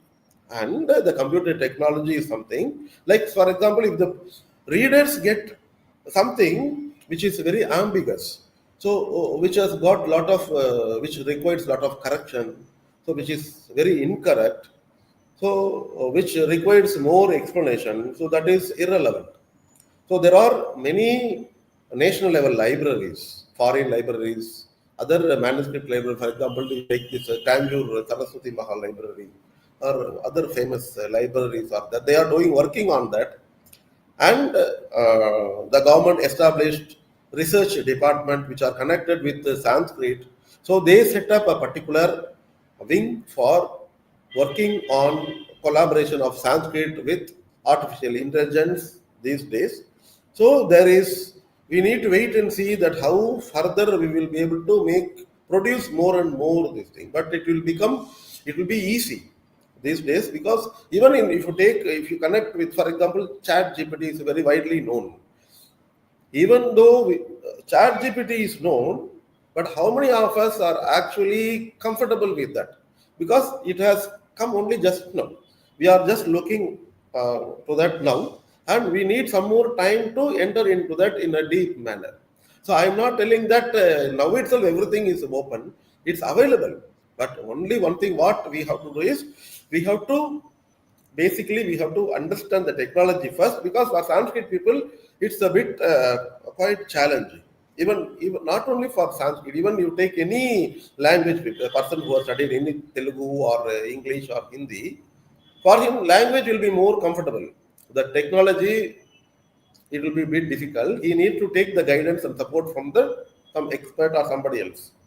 Similarly, here in Sanskrit, there are multiple platforms available, but there is a need of developing one's own knowledge in interpreting or in implementing or in connecting and contributing in the field of artificial intelligence and Sanskrit. So that is the opportunity, that is the gate for upcoming generation to get a lot of employability. So there will be a scope there in the nearby future. As I said that this NASA is working on sixth generation and seventh generation. So without Sanskrit, it is highly impossible. So in that way, when we think, definitely Sanskrit people should not be limited only by with Sanskrit learning. They need to develop. They need to enter into the technological field also. Then they will be able to shine. So this is how I Very can say. Yes, sir. I agree with you, sir. Actually, the AI inputs have been incorporating the subject and Sanskrit as a language, but you have to give the right prompt for it to be converted into Sanskrit. So it's not been quite acceptable for the language transformation, but yes, it's in the process. So AI is actually gradually transforming and bringing new applications with reference to language incorporation, especially with subjects like Sanskrit, Hindi, where the translation is quite difficult. And so that is why you very rightly said that it's in the incorporation, and in the future we'll be looking more AI digital based applications for the subject. And even ChatGPT has an offering of available language, but again you have to give the right prompt for the language conversion, and then only it is basically been providing with that availability. So it is in the pipeline, and yes, we look forward to have more AI based applications with the subject for Sanskrit. So we discussed here, sir, that the we are looking Sanskrit as more of a subject of knowledge, not just with the just spirituality, with a lot of philosophical thought, with a lot of understanding that how it has helped us grow as an individual, be it schools, be it teachers, be it educationists and scholars like you, who have actually imparted the subject and is providing it to the generation ahead. So bringing in this knowledge, the government has also been taking a number of steps to bring a lot of light on the subject and to revive the importance that it actually holded. So, are there any opportunities provided by the government so the generation and the graduates who are taking up the subject, will they be getting any opportunities for scholarships or admission processes, which is going to be easier for them to get into the colleges or university levels? I can say very well that the government is spreading the red carpet welcome for the seekers who would like to enter into the field of Sanskrit. Right from school level, lot of scholarships are available. Even a person who uh, has never learned or got any opportunity to learn Sanskrit, he has the opportunity to avail scholarship and start learning. In my own case, I have completed 12th standard in Tamil medium. Up to 12th standard, up to my age of 16, I had no knowledge about even a single A or A, E alphabet. My mother tongue is Tamil. So my ucharan, my language, pronunciation, everything is far beyond from Sanskrit. Hindi was also not known to me. So I was from such a background. I am highly benefited only by this government scholarship. I studied in Tirupati, Rashtriya Sanskrit Vidyapita, that's the government establishment. There, that time I got monthly 50 rupees when I entered into Prak Shastri. Every month I got 50 rupees. I proudly say that. When I entered into my graduation, I got 100 rupees per month. When I entered into my B.Ed, I got 150. When I entered into post graduation, I got 200 rupees. Now the thing is very different. Now the people who are doing UGC, they get the grant, whatever is given to any science graduate or any other graduate. It's not only this type of graduate, not only this type of scholarship. There are many other colleges wherever there is a Sanskrit department, there are volunteers, patrons coming forward in order to promote the learning of Sanskrit. Individuals are coming forward, apart joining the hands with the government organization, and they see that the learner is uh, made, what do you call, stress free. And not only that scholarship, once you have a minimum level of knowledge, you are able to get opportunity to work as a teacher in a school as a part-time teacher. One side you will get scholarship, the other side you will get some other income. And if you have the capacity of earning through the online something, and if you are able to contribute as a freelancer by participating in even in All India radio program, giving a Sanskrit talk, you give a participate in Doordarshan, you translate and then give something. You work in a web series which is taken in Sanskrit, or you have your creativity, you make something, and you will be able to collaborate with others, those who are having a lot of fun. There are many organizations coming forward. You approach them and you look at the advertisement, you look at the website. Definitely, uh, money is not at all a problem for the students who is coming forward to learn Sanskrit. Definitely, there are a lot of grants available. Government is giving grant only, even for the schools or organizations which is promoting Sanskrit. Even I have seen in Tamil Nadu, there's a Trichy, Surabharati, one organization. So the Surabharati organization is getting fund from the government for conducting Sanskrit courses. There are organizations, they do not want any fund from the government. So they manage on their own. That is a different thing. But what I would like to say, government is providing a lot of opportunities. Sanskrit universities are giving scholarships, stipend. Scholarship is different, stipend is also different. There are organizations like Ramakrishna Mission Colleges, other Amrita, like many other service oriented organizations which are promoting Sanskrit. So, lot of schemes are available with them. And then universities have a lot of fund for taking the project, even for publishing the thesis. After completing the PhD, there is a fund. People have to apply and then get it. And after completing one's PhD, he can apply for the grant for doing the postdoctoral research. DLIT one can go, and publication he can go, and for any other production he can go. And then what do you call this Sanskrit film show is celebrated. Even for that, there is a good amount of grant is provided that one can avail. Then state level support, there you know very well, like other Uttarakhand, second language is Sanskrit that are given. We need not have to restrict our own thinking in a small manner. So we need to open our eyes and then look around. So definitely for the aspirant, lot of opportunities further. We need not worry about economy as a constraint for learning a language, learning Sanskrit especially. And one should have, definitely you should have a genuine interest, a love for the language.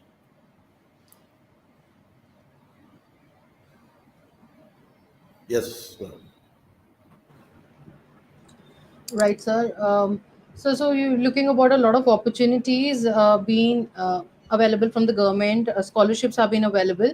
The grants and the stipends that have been available for taking up researches in this field is also something that is not quite familiar and popular among the people.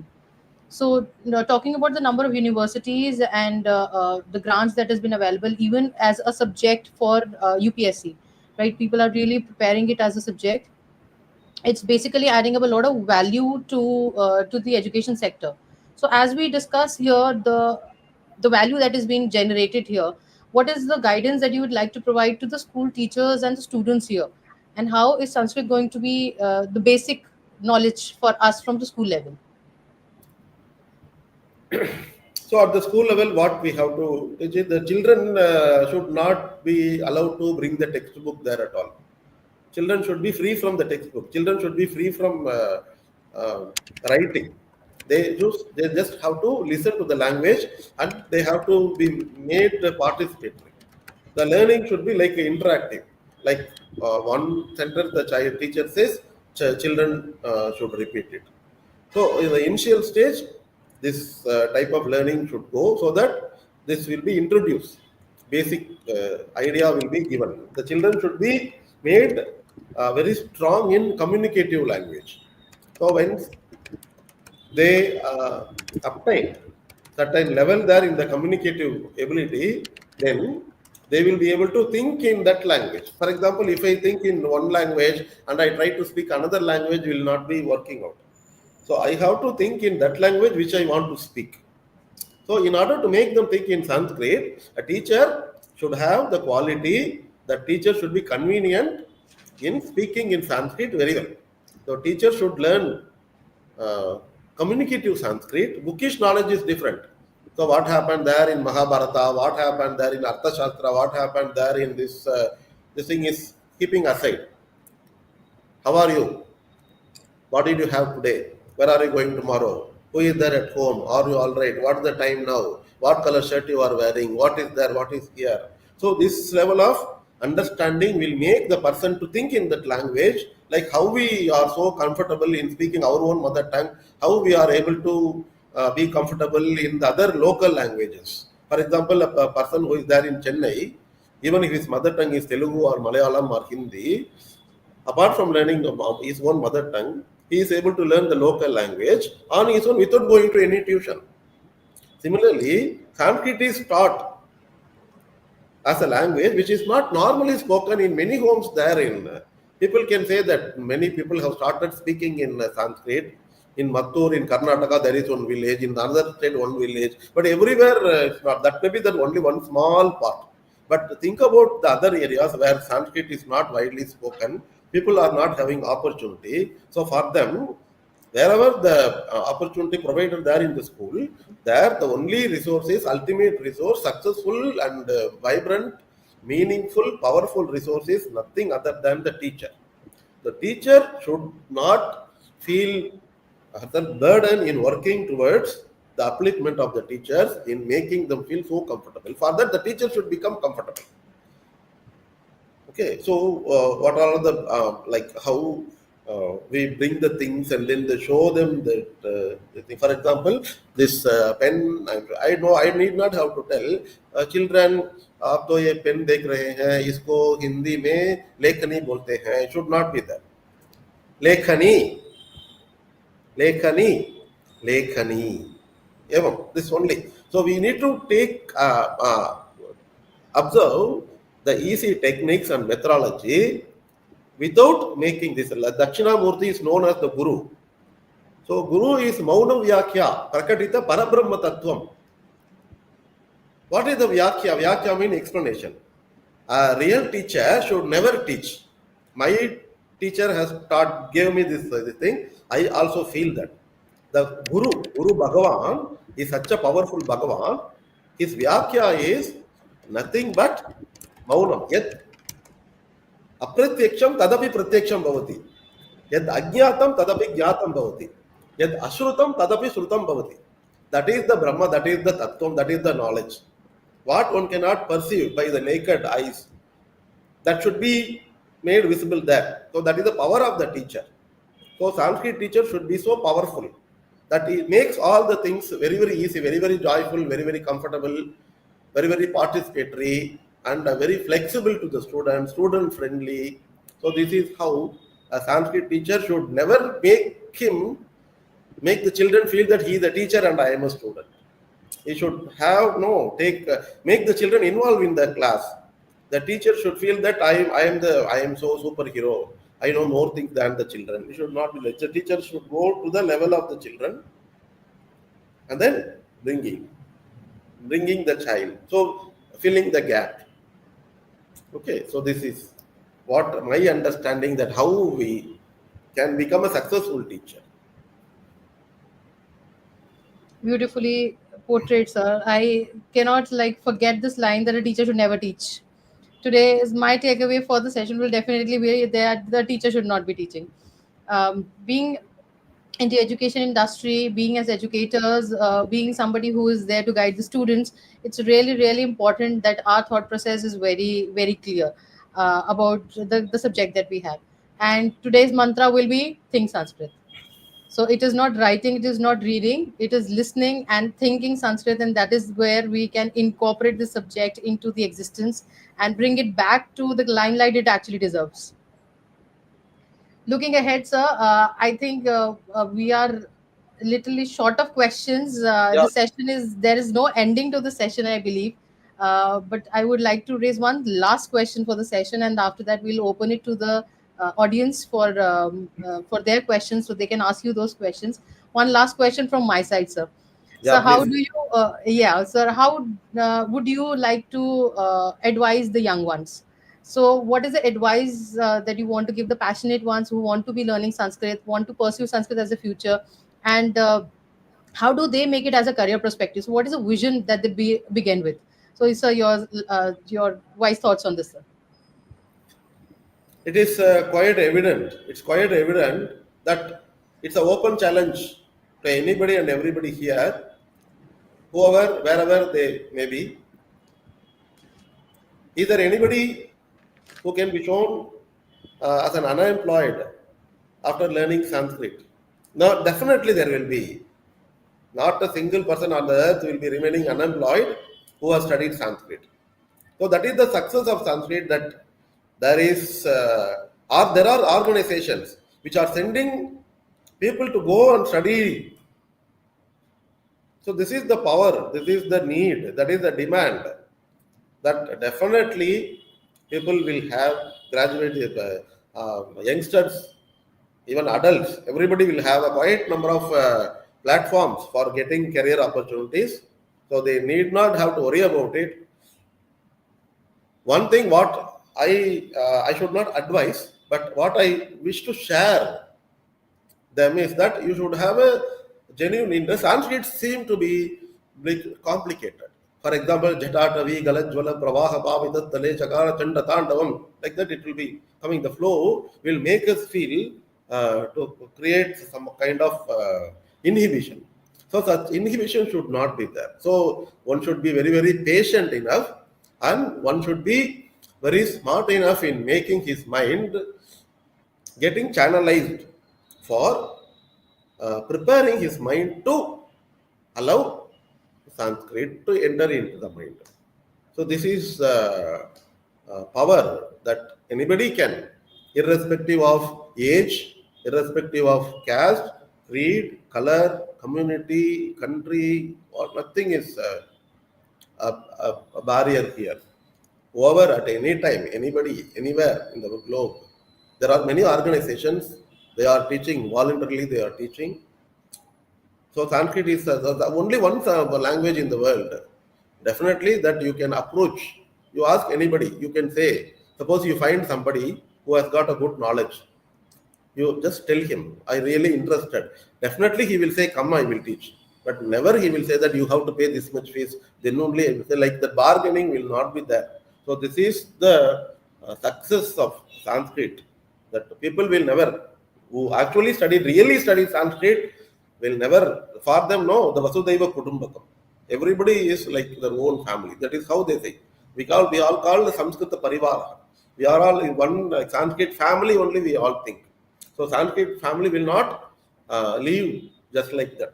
They will never have, this Sankuchita Manobhavam will not be there. So they will have a broad outlook, broad mindset, that we are there to promote Sanskrit learning. So my dear audience, you please pass this information to everybody and anybody. Definitely wonderful opportunities for them, but it should have a genuine interest. That is the only one demand. Yes, ma'am. Beautifully portrayed, sir. So we really would mention that Sanskrit is not just the ancient text; it is the present and the future for us, and we need to incorporate it in our lifestyles, in our curriculums, and that is going to be giving us a base for it. And yes, of course, it's an energetic subject for my retirement. So that is my takeaway from from sir today, as he has beautifully mentioned this thing. So, talking about the languages, we are nearing the end, and believe me, I would not want this conversation to end because it is going out so well that I am sure the audience have a lot of questions to ask because uh, the discussion has been so informative, so beautifully portrayed. A lot of comments have actually passed on for appreciations for you. I would like to display a few of them, and we'll take the questions further.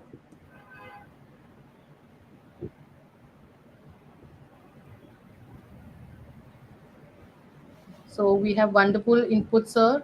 Uh, Clear vision about the celestial language and its richness. It is very motivating for us for the love of Sanskrit. Very insightful session. This congratulations for you. And yes, people have supported your thought process, mentioning about the communicative teaching is the way in which we can impart on knowledge for the particular subject. Right. So we'll keep it open, audience. We are open to question and answers, and you can put forward your questions in the chat box. So we'll be answering those questions.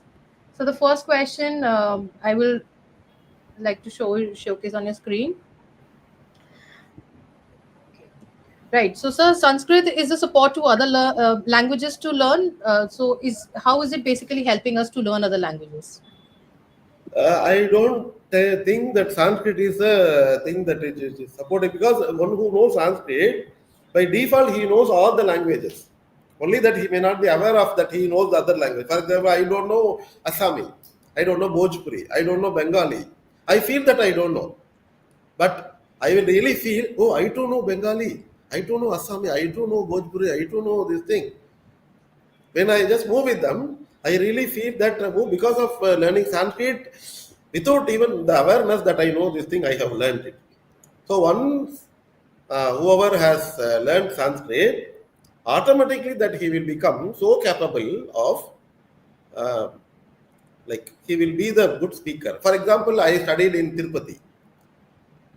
Tirupati, the Andhra Pradesh, Telugu is the language. I studied only Sanskrit.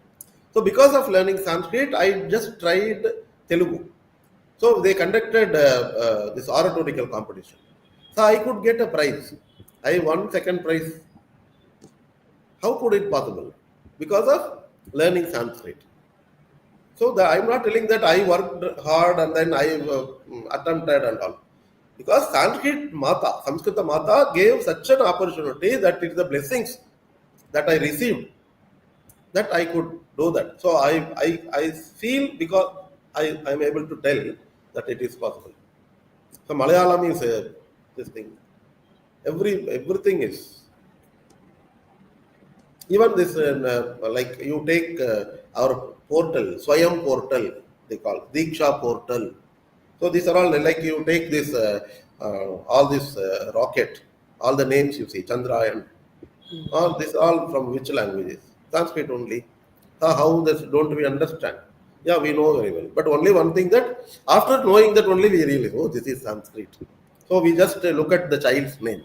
Some name Pravalika will be the very beautiful name will be there. Lahari, one name will be there. So we keep it. Without even knowing that this is Sanskrit, we keep. That is inbuilt. So this is the name what I said. It is not given for the people whose language is Sanskrit. It may be a Punjabi's name. It may be a Tamil person's name. So this is the root which is there inherent in our blood. Automatically it's there. So I need not have to tell that. They themselves will feel. Very nicely quoted, sir. Really impressive. Right, sir. The next question we have from Mr. Mohan. Heard the lines, the likes of Max Muller say Sanskrit, the greatest language in the world, the oldest language in the world, etc. What connects the oldest of the greatest language to this latest language, English? So, how is Sanskrit been connected to English, sir? So, My first question. as far as English is concerned, English is used for interaction. We use English. I need to use English. What's the reason? Because I feel that other people will be connected very easily. But the oldest and greatest is what? Oldest and greatest is like these are all the crux. These are all the potential. So these are all the values. So which is there in that, and that is taken to this English. I feel I appeared for my MA English literature. So there was a paper, American literature. So having studied Sanskrit for so many years, I had a lot of inhibitions. I had a lot of fear that how I am going to pass this American literature. So the American literature deals all the principles of great scholars like Johnson, so many Aristotle, all the philosophies, great philosophies were there. By understanding there, I could see that whatever the principles that which are there available there in the Vedas, which are there in the Upanishad, which talks about the understanding of the Brahman, which talks about this reality. So this is what there in that American literature. But I had no confidence that I had learned that paper very well. In the exam hall, I forgot everything. But whatever I had learned in Sanskrit, I wrote only that. What I learned from the Bhagavad Gita, what I learned from the Vedanta, what I learned from the Upanishad, what I learned from the Ramayana, what I learned from the Mahabharata. So these are all the things came to my mind. God's promise, I wrote only that. I thought that I will be failing in the paper. But I got 85% mark only in that American literature, which is there in English. So, which makes me more successful by incorporating what is there in the oldest language, what is there in the richest language, what is there in the greatest language. So, I think the language is only the communication, but every language there is a literature, every language there is a belief, every language there is a value.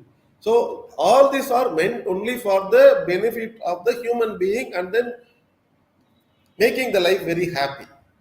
Why we learn literature? Why we learn story? Only for purifying our mind, how we develop our mind, how we create interest, how we make our life more meaningful. So English has got such a very great, interesting, very beautiful literature that is very much relevant and connected with the Sanskrit. We need not have to see the difference between this English and this thing. We need to see this how these two things, languages are collaborated. What are all the literature beauty available there in Shakespeare's works? What given by Kalidasa. So when we look at this thing, definitely we will be able to enjoy. Even for the word look, L-O-O-K, look, lochan, alok, alokayati, lok. So this English word you see, this word itself will be able to tell. There's a difference. Peter, father, mother, mata. So we can see, I don't remember all these things right now, but there is a connectivity which we have to probe into that. And when we look into this, and everything has got beauty. God has given a lot of beauties. So we look at like one flower is not like another flower, but it has got its own beauty. Every individual is different. All the five fingers are not same. Everything is different. So every language has got its uniqueness. All this uniqueness teach same values. So in that way, we have how we have all the doctrines, how we have got all the values hidden in our granthas. Such values are there in Bible. Such values are there in the Islamic literature. So we understand the meaning. We really appreciate all the languages, and new languages is new or latest. This thing. Let it be the latest one, but like how a mother has so many children, newly born child, very old child. For a mother, old child is also a child, newborn child, grandchild is also, neighbor child is also a child. So that is the thing that what my understanding has taught me. Right, sir. So another question that is coming here is, can you talk about the Tenali exams for the Shastra studies? Tenali exams, actually there are not only this Tenali examination, like Chittur Prachara Sabha, they are conducting exams. Sanskrit Bharati exams are there. They have very beautiful books, Manika, Kalika, like books are there. And then Rashtriya Sanskrit Samtan, they are conducting certificate course. This Tiruchi is this Bharati, Sanskrit Surabhi, they are conducting examination. Bharati Vidya Bhavan, Saral Sanskrit exam, they are conducting.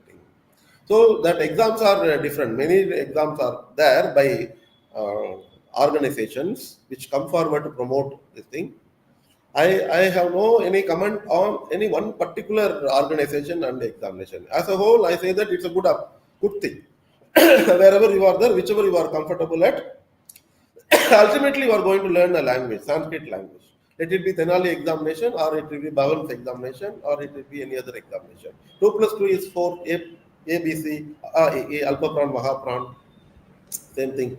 Kalidasa, here also Kalidasa, Tenali exam also Kalidasa, Tenali exam also Bhavabhuti, Tenali exam also Bhartrihari, other exam also same this thing. Niti Shatakam here also, Panchatantra here also, there also. Ramaha Rama Ramaha, Shabdarup here also, there also. So organization may be different, but the people of particular locality may be easy for them. That may be easy, accessible for them.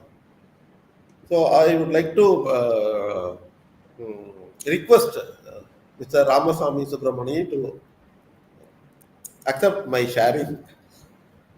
Thank you so much. So coming next, nowadays CBSE school also have Sanskrit has been not implemented in Chennai. Please tell me the ideas from many schools being implementing this. I have no scope to comment on any policy of the government organization. We are talking only in general about promoting Sanskrit and then creating interest in Sanskrit for the people. It is there in the hands of the individual. As a good teacher, he should not think about this brand name, CBSE, this school, that school. I am a Sanskrit teacher. My role is to promote Sanskrit. That's all. If I have this thing, I need not worry about what others are encouraging. How I encourage is the thing that is give us the most satisfaction. Right, sir. Sir, the next question is it a Adhunik Bhasha or Puranta that we have been actually considering Sanskrit as? Puratana Bhasha or Adhunika Bhasha. This is Puratanam Puranam Ityeva Nasadu Sarvam. So it is evident that origin of Sanskrit, the date we talk about the historical evidences and all, even before my grandfather's grandfather, gone Sanskrit was existing. So it is evident that it is Puratan. And it is also Adhunikam. How it is Adhunikam? Because people think in a modern manner now. How? I wear pant and shirt. My grandfathers were not comfortable in wearing pant and shirt like me. Sanskrit teacher, they did not have this mustache those days. Now I have mustache. But I speak Sanskrit. I promote Sanskrit. I contribute for the promotion of Sanskrit. I learn Sanskrit. I appreciate Sanskrit. So as an Adhunik, as a modern man of this century, I take language in my hand. I give beauty through animation. I add beauty in so many manner. So I can consider that we can put lot of polish. We can see that it can be presented. For example, I am giving a delicious food. So how I give a delicious food is more important. The plate, what I put that food, how I decorate it, how I present it. Like Sanskrit is the food, how it is delivered is the Adhunik. So this it is a blend of Puratanam and Adhunik, how we perceive that in the mind. For example, this is the first time that I know about Sanskrit. So for me, it is Adhunik Bhasha only. So far, I had no idea. So now it is Adhunik because I think that it is Adhunik. It is Adhunik. I want to consider it is modern. I bring it to the modern this thing. I just put like no like how many film songs, many songs are there like fusion songs are there. Taking a sloka, they just play jazz music there.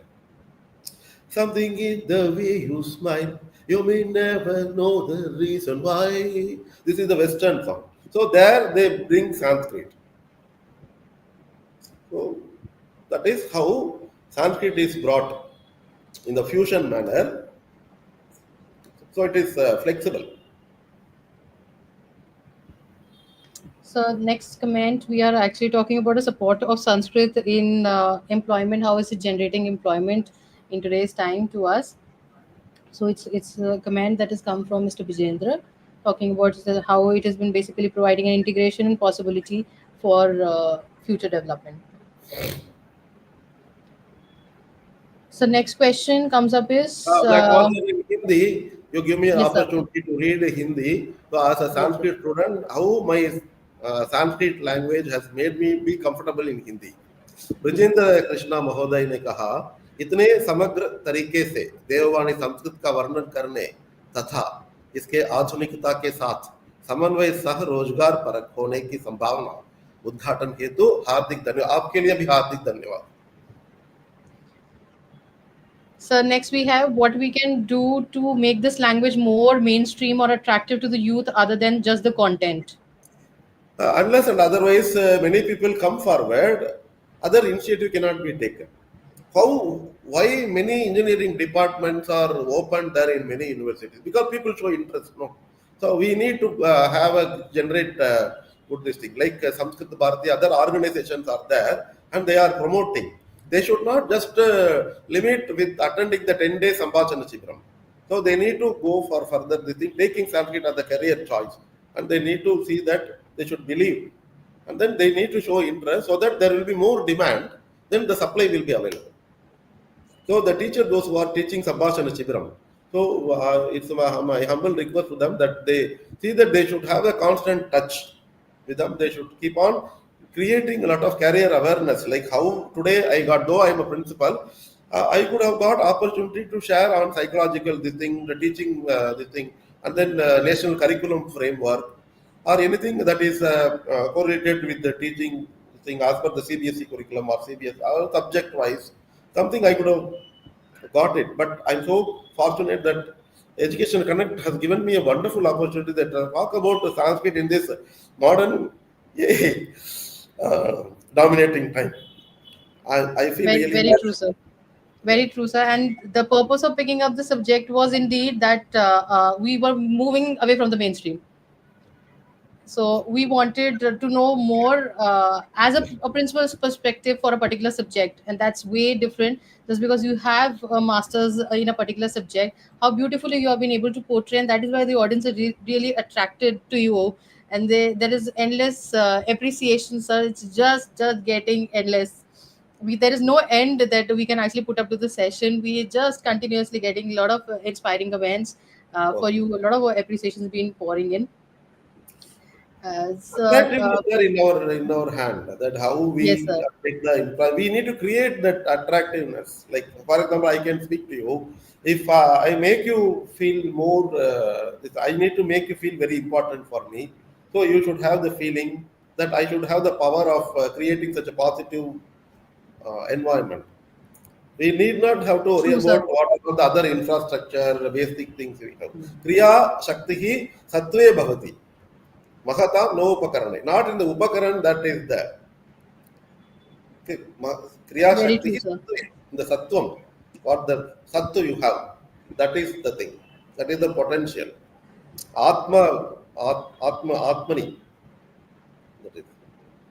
Very nicely quoted here, sir. And I think you are the live example of how to make the subject being loved. That is why we have an attractive audience who has maintained a stretch of such a long hours, and still they have been actually so keen to watch you, hear from you, and they're posting more questions. So the question next coming here, sir, is from Mr. Ramachandran. What is your idea for our Central Sanskrit University, Kendra? The course is also the same as the CBSE syllabus and your Kendra Vidyalaya. Sanskrit, Central Sanskrit University has created a lot of scholars there. So, if at all I say that our Bharat Desha has grown in the field, contribution of Kendriya Sanskrit Vishwavidyalaya or Rashtriya Sanskrit Vidyalaya and then Samsthan. Rashtriya Sanskrit Samsthan, so that is the one, that is the main organization. So, that is promoting, like many are benefited. I have seen no people had no way, no scope to go further. So today they are all in a very very high position. Many have attained the position of vice chancellor, chancellor, and then directors of central Sanskrit commission, like so many these things. So they are all from this Sanskrit universities and then allied this thing, and they provide uh, other organization. This Central Sanskrit University is providing opportunity for the other organization to provide Sanskrit by giving affiliation. So, if at all you find any such organization there in your locality or anywhere where you can appear for examination, students or public can enroll themselves for entering into the examination like Prakshastri or a diploma course or certificate course. Like that, many exams are conducted by the uh, organization, small organization, okay, which are affiliated by some Rashtriya Sanskrit Samsthan or other universities, central universities. So their courses are very beneficial. It's very flexible. It's easily accessible for the public to get themselves into enter. Many schools also get opportunity to permit the children to write such examinations. So that is also one thing. Like uh, they have it is all how that they have the rapport with them, how they are so keen in promoting language. The people those who are running such kendras, so they should be potent, they should be so capable enough. So they should go and approach many schools, they should promote that thing, So that may be a bit challenging, but that is very much beneficial. It's a good thing. So it's really nice to mention that Sanskrit is going beyond the yoga chanting and to scientific researches and how it has been actually holding the relevance in today's time for education purposes. So next question is from me, sir. I have posted a question. How Uh, early do you think Sanskrit should be introduced in a school, sir? how early should Sanskrit be introduced in school? It's already introduced in many places.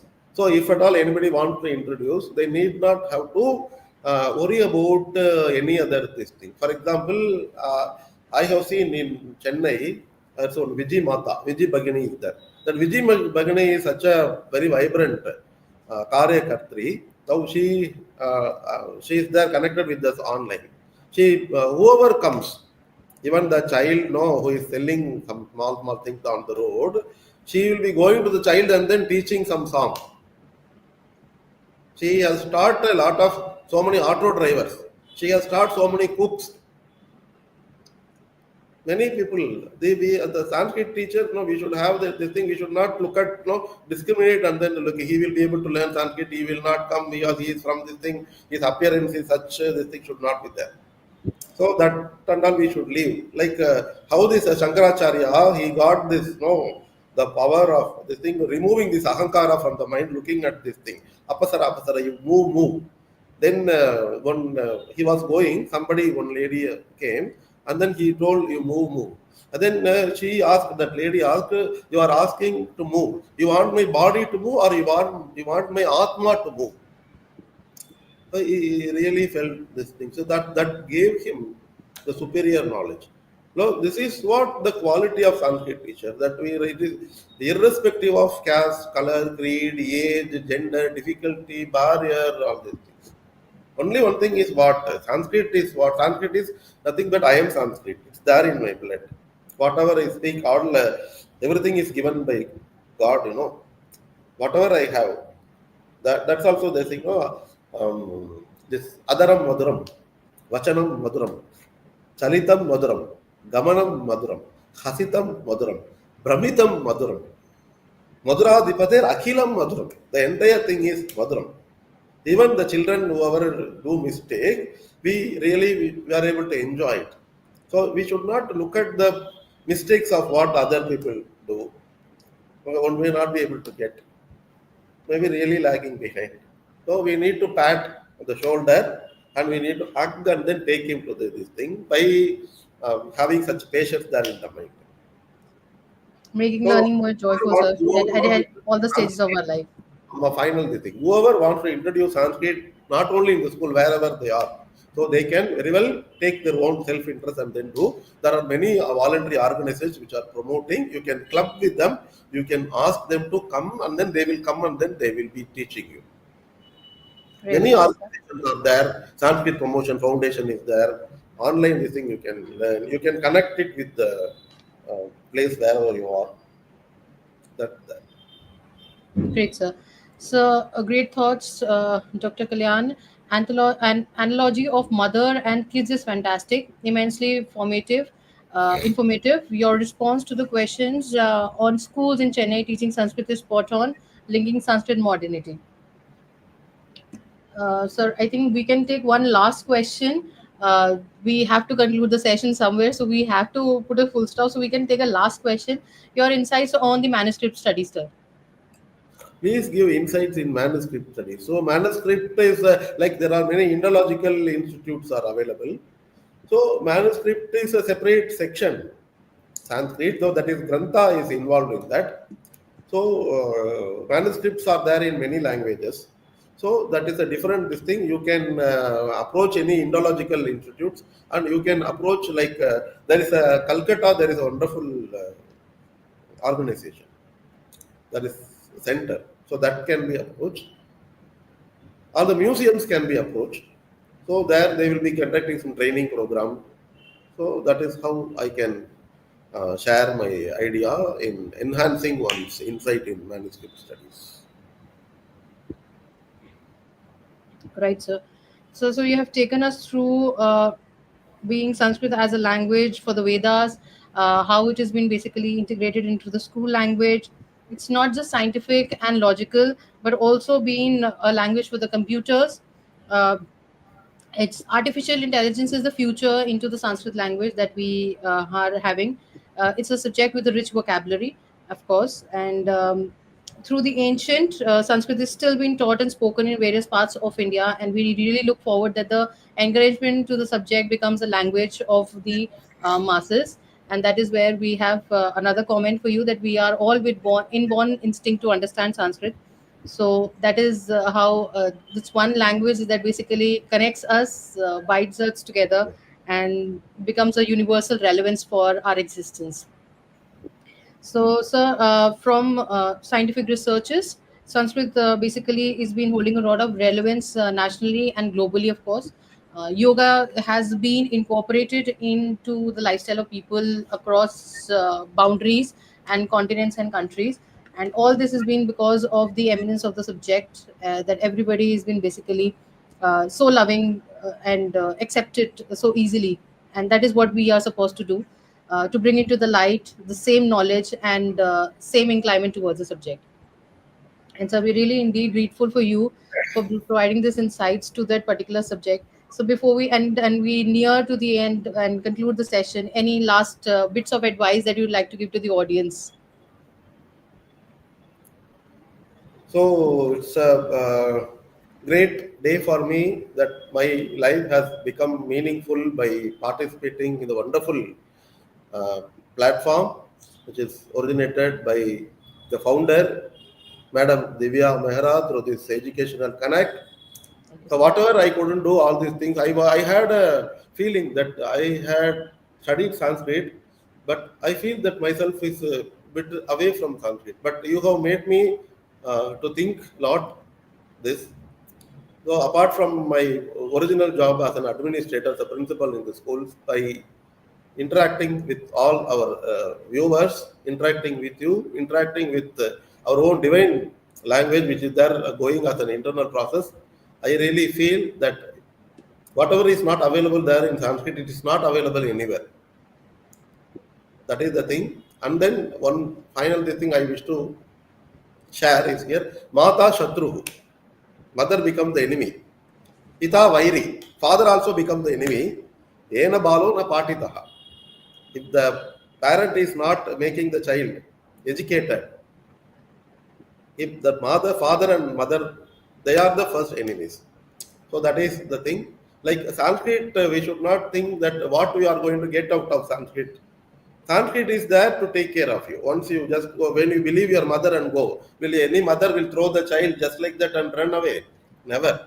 Sanskrit is the mother. India, Bharata Desha is such a this thing, like it's a mother only. Definitely, this mother will definitely take care. All your dreams will become true.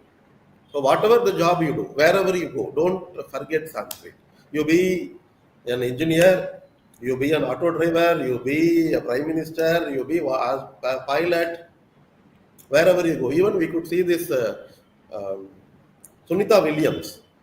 So she was with the Bhagavad Gita book. So what is the connectivity with this? I have no personal experience interacting with Sunita Williams, but this is how I have read it. The reason behind it is like this is the language. The purpose is not only for enjoyment. It's only to make our mind purified. It's make you equal to God. If I learn any other language, I can appreciate, enjoy literature, and then go. But by learning Sanskrit, it is the thing that I have the direct sakshatkar with the Bhagavan. Bhagavan is like that the Parambrahma can be formed in the invisible form and the visible form. If I look at in the invisible form, that is the Atma. I am able to connect with this by understanding all these doctrines which are there in this.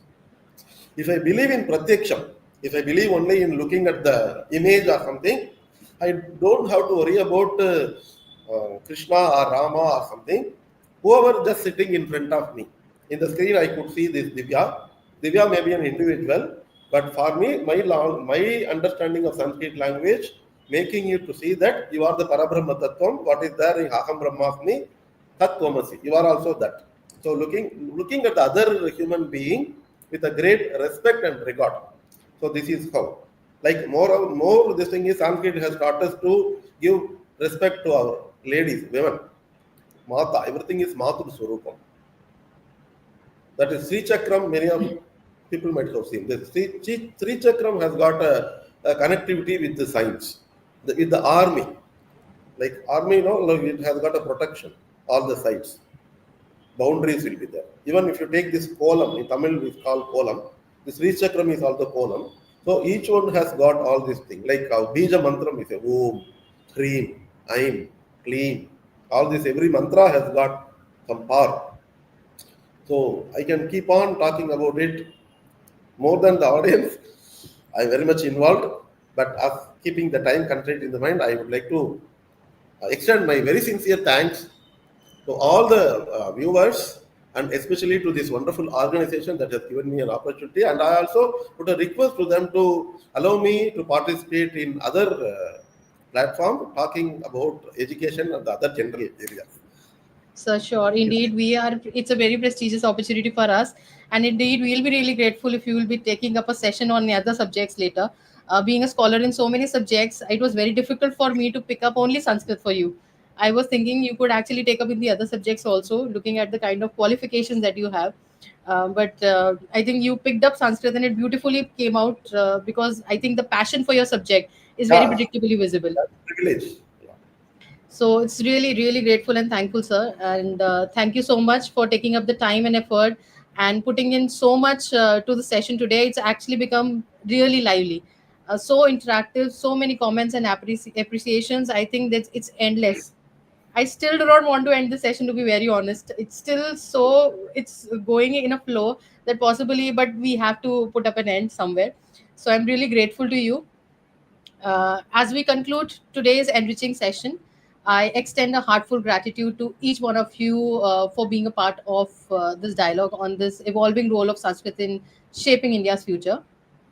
Special thank you to Dr. V. Kalyanaraman for illuminating this journey with his rich insights, passion, and experience. So, your voice adds strength to the growing narrative that Sanskrit is not just a heritage language, it is living, growing, and employable discipline. I'm really grateful to your presence, sir. सर्वे सन्तु सुखिनः सर्वे सन्तु निरामयाः सर्वे भद्राणि पश्यन्तु मा कश्चित् दुःखभाग् भवेत् ओम शांति शांति शांति Thank you so much, sir. To all the viewers, may this session ignite your curiosity, inspire your classrooms, and empower you to guide future learners towards careers that honor both tradition and transformation. Until the next time, let's keep learning, leading, and celebrating the languages that shape our minds and values. Dhanyavad and Namaskar.